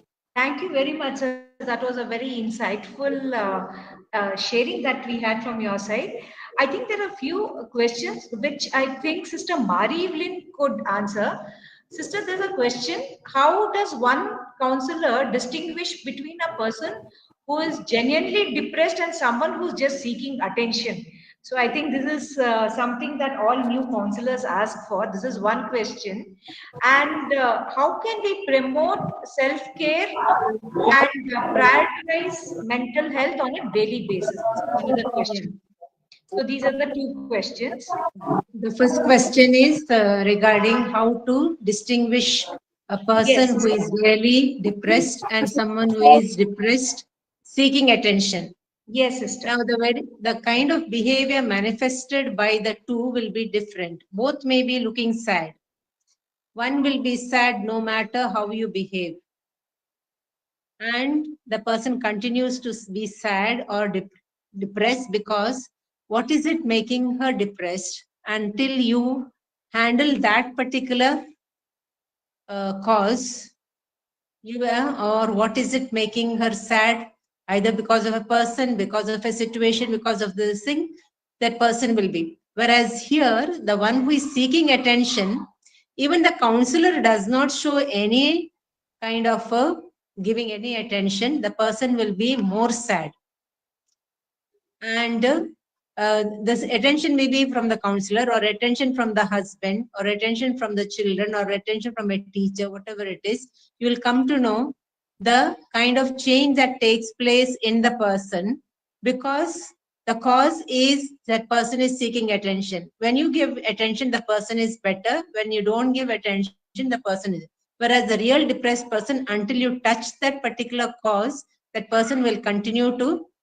Secondly, the person continues to be depressed throughout, whereas the person who is faking or seeking only attention, then the person may be all right. I have seen, like, the person is quite all right in the school, but going home, because she wants attention from the father or mother, she will be sad. Another is she is perfectly all right with other companions, whereas when it comes to her close friend who is not giving her attention, she will act very sad, crying. Whereas when the friend is not around, she will be perfectly normal with others. So here and there you have to be very observant. What is it that is holding her from being sad or not being sad? And of course, it is situational. In general, I have been answering. The second question is, can you repeat that second question? Sister, how do we take care of ourselves? Self-care, self-compassion? Yes, sister. Yes, yes. Yeah. Now, self-care is on the part of the counselor also, there is self-care and self-compassion. On the part of or mental health professional, there is self-care also on the part of the other people.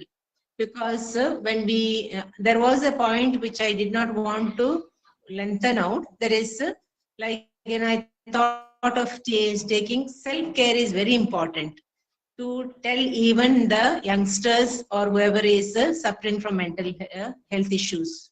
Teach them to take care of their both physical as mental health, especially through their lifestyle. Healthy diet. Sometimes mental health issues come only because they work and work and work, they don't rest, they don't relax, they don't have insufficient sleep. So that is for some it may be they do not have sufficient exercise.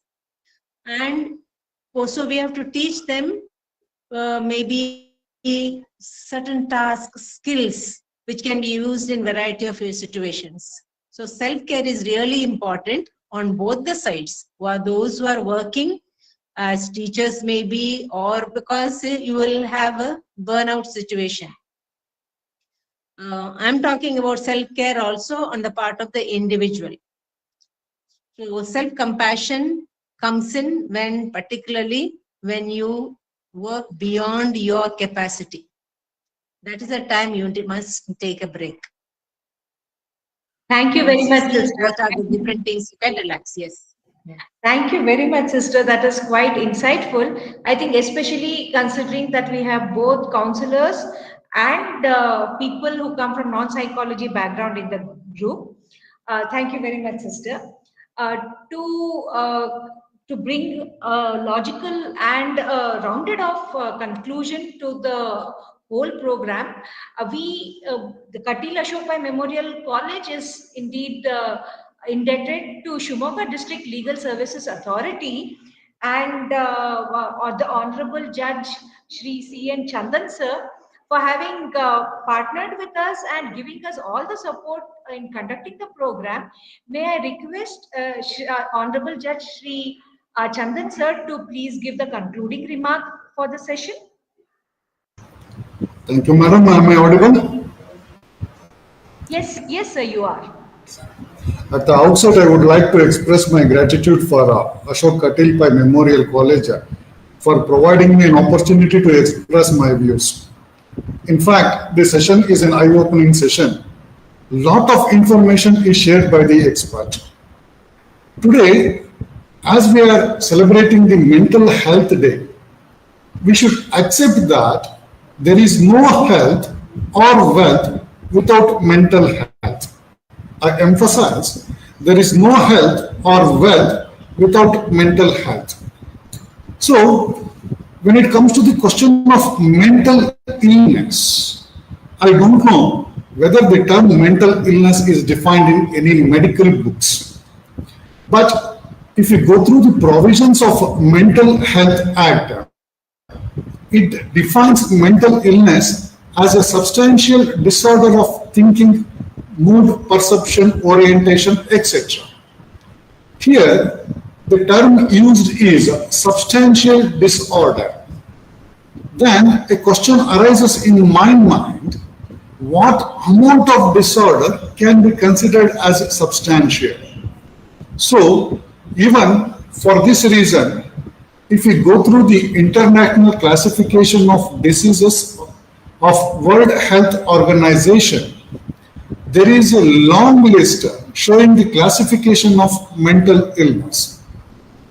On going through the said list, of course, subject to correction, one thing is clear that all of us will fall within any one of the classifications shown in the list. So, in one or the other way, all of us are suffering from mental illness. So, in this regard, we have to focus on two facets. One is focusing on our own health, and another one is our responsibilities and duties towards the persons suffering from mental illness. However, if we come to the first category, focusing on our own health, it is my humble opinion that the physical health and mental health cannot be separated. For the reason that, if you take an example, that if the engine of a vehicle is considered as the mental health and the body of the vehicle as a physical health, if any one of these gets struck, naturally it will have an impact on the performance of the other. So it's my opinion that the mind and body cannot be separated. So the causes for mental health are n in number. It may be genetic issues, it may be social issues, or it may be individual issues.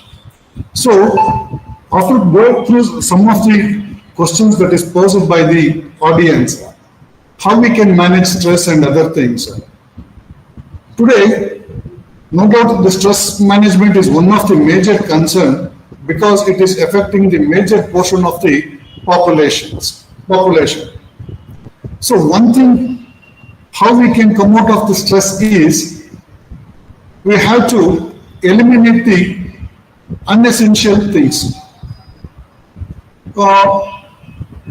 So as once Bhagwan Buddha said, a woman approaches Bhagwan Buddha and she asks Buddha, ನನ್ನ ಆಕೆಯ ಮಗ ಸತ್ತಿ ಹೋಗಿರ್ತಾನೆ, ನನ್ನ ಮಗನಿಗೆ ಪುನಃ ಜೀವವನ್ನು ಕೊಡು ಅಂತ ಕೇಳಿದಂತ ಸಂದರ್ಭದಲ್ಲಿ ಭಗವಾನ್ ಬುದ್ಧ ಹೇಳ್ತಾರೆ, ಸಾವಿಲ್ಲದ ಮನೆಯಿಂದ ಸಾಸಿವೆಯನ್ನು ತೆಗೆದುಕೊಂಡು ಬಾ ಅಂತ. ಆಕೆ ಇಡೀ ಗ್ರಾಮವನ್ನ ಸುತ್ತಾಡಿ ಬಂದಂತ ಸಂದರ್ಭದಲ್ಲಿ ಆಕೆಗೆ ಸಾವಿಲ್ಲದ ಮನೆಯಿಂದ ಸಾಸಿವೆನೇ ಸಿಗೋದಿಲ್ಲ. ಹಾಗೆ ಇಲ್ಲಿ ಕೂಡ ಪ್ರಾಬ್ಲಮ್ ಎಂದಲೇ ಇರ್ತಕ್ಕಂಥವ್ರು ಯಾರೂ ಇಲ್ಲ. So every one is having problems. So what is the best thing is, we have to find out the solution. Unless we find out the solution, the problem will be in existence forever.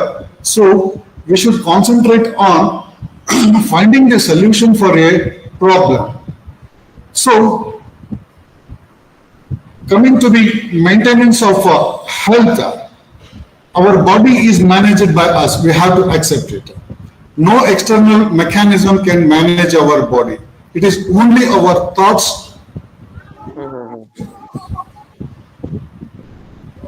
It is only our thought which plays a pivotal role in the management of our body. So one must accept that the fundamental concept is life, then comes the other things, that is our needs. So we should live our life to the fullest, that is to the maximum happiness.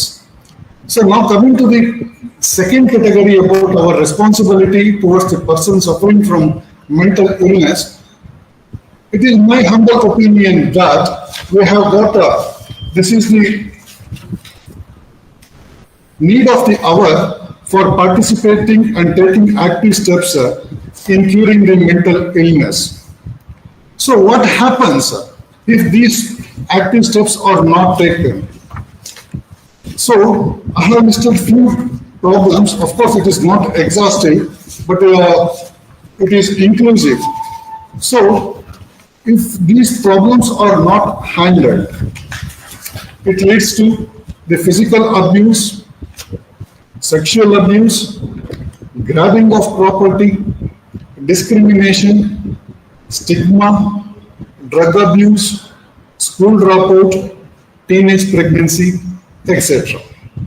So if we do not take care, then in my humble opinion, that indirectly we are contributing for these factors.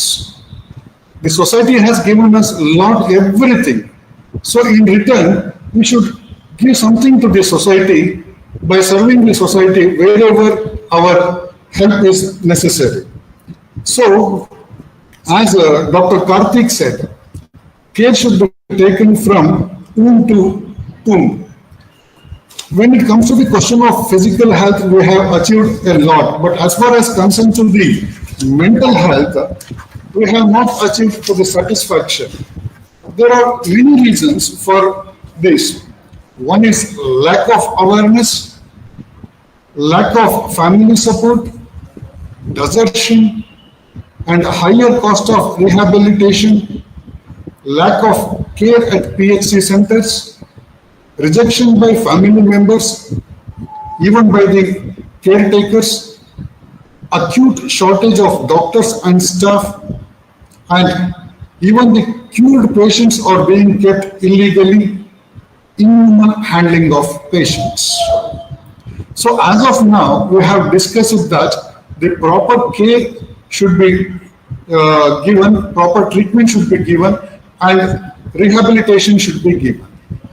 The thing is, whenever a person suffering from mental illness is shifted to the treatment center or any rehabilitation center, we must take care of those persons utmost care, because the situation outside should not reflect inside the rehabilitation center or in the hospitals.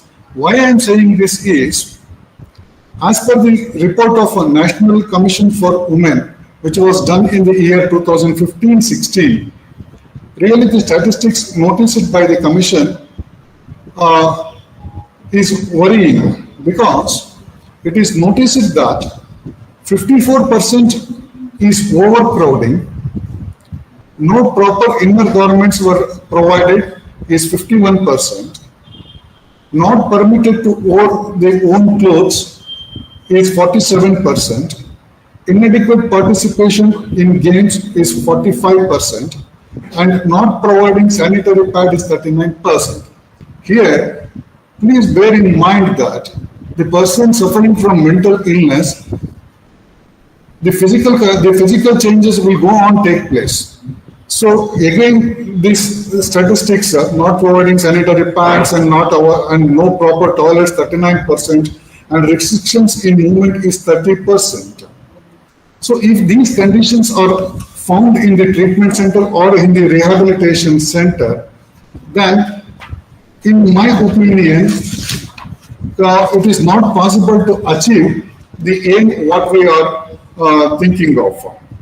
And again, coming to the question of treatment, subject to the correction, it is stated that out of 100 people who are diagnosed, only 10 to 12% people are treated. So the remaining 70 to 80% of the people are not treated. So we have to identify the persons suffering from mental disorder so that the best treatment can be provided to the larger section. And finally, I would like to say that, yes, it is the need of the hour to take care in curing the mental illness. So it is the collective responsibility of all the citizens to improve the mental health condition. Of course, as I said earlier, we have not reached to the satisfactory stage, but it is true that the past cannot be changed. But at the same time, let us not forget that the future is in our hands.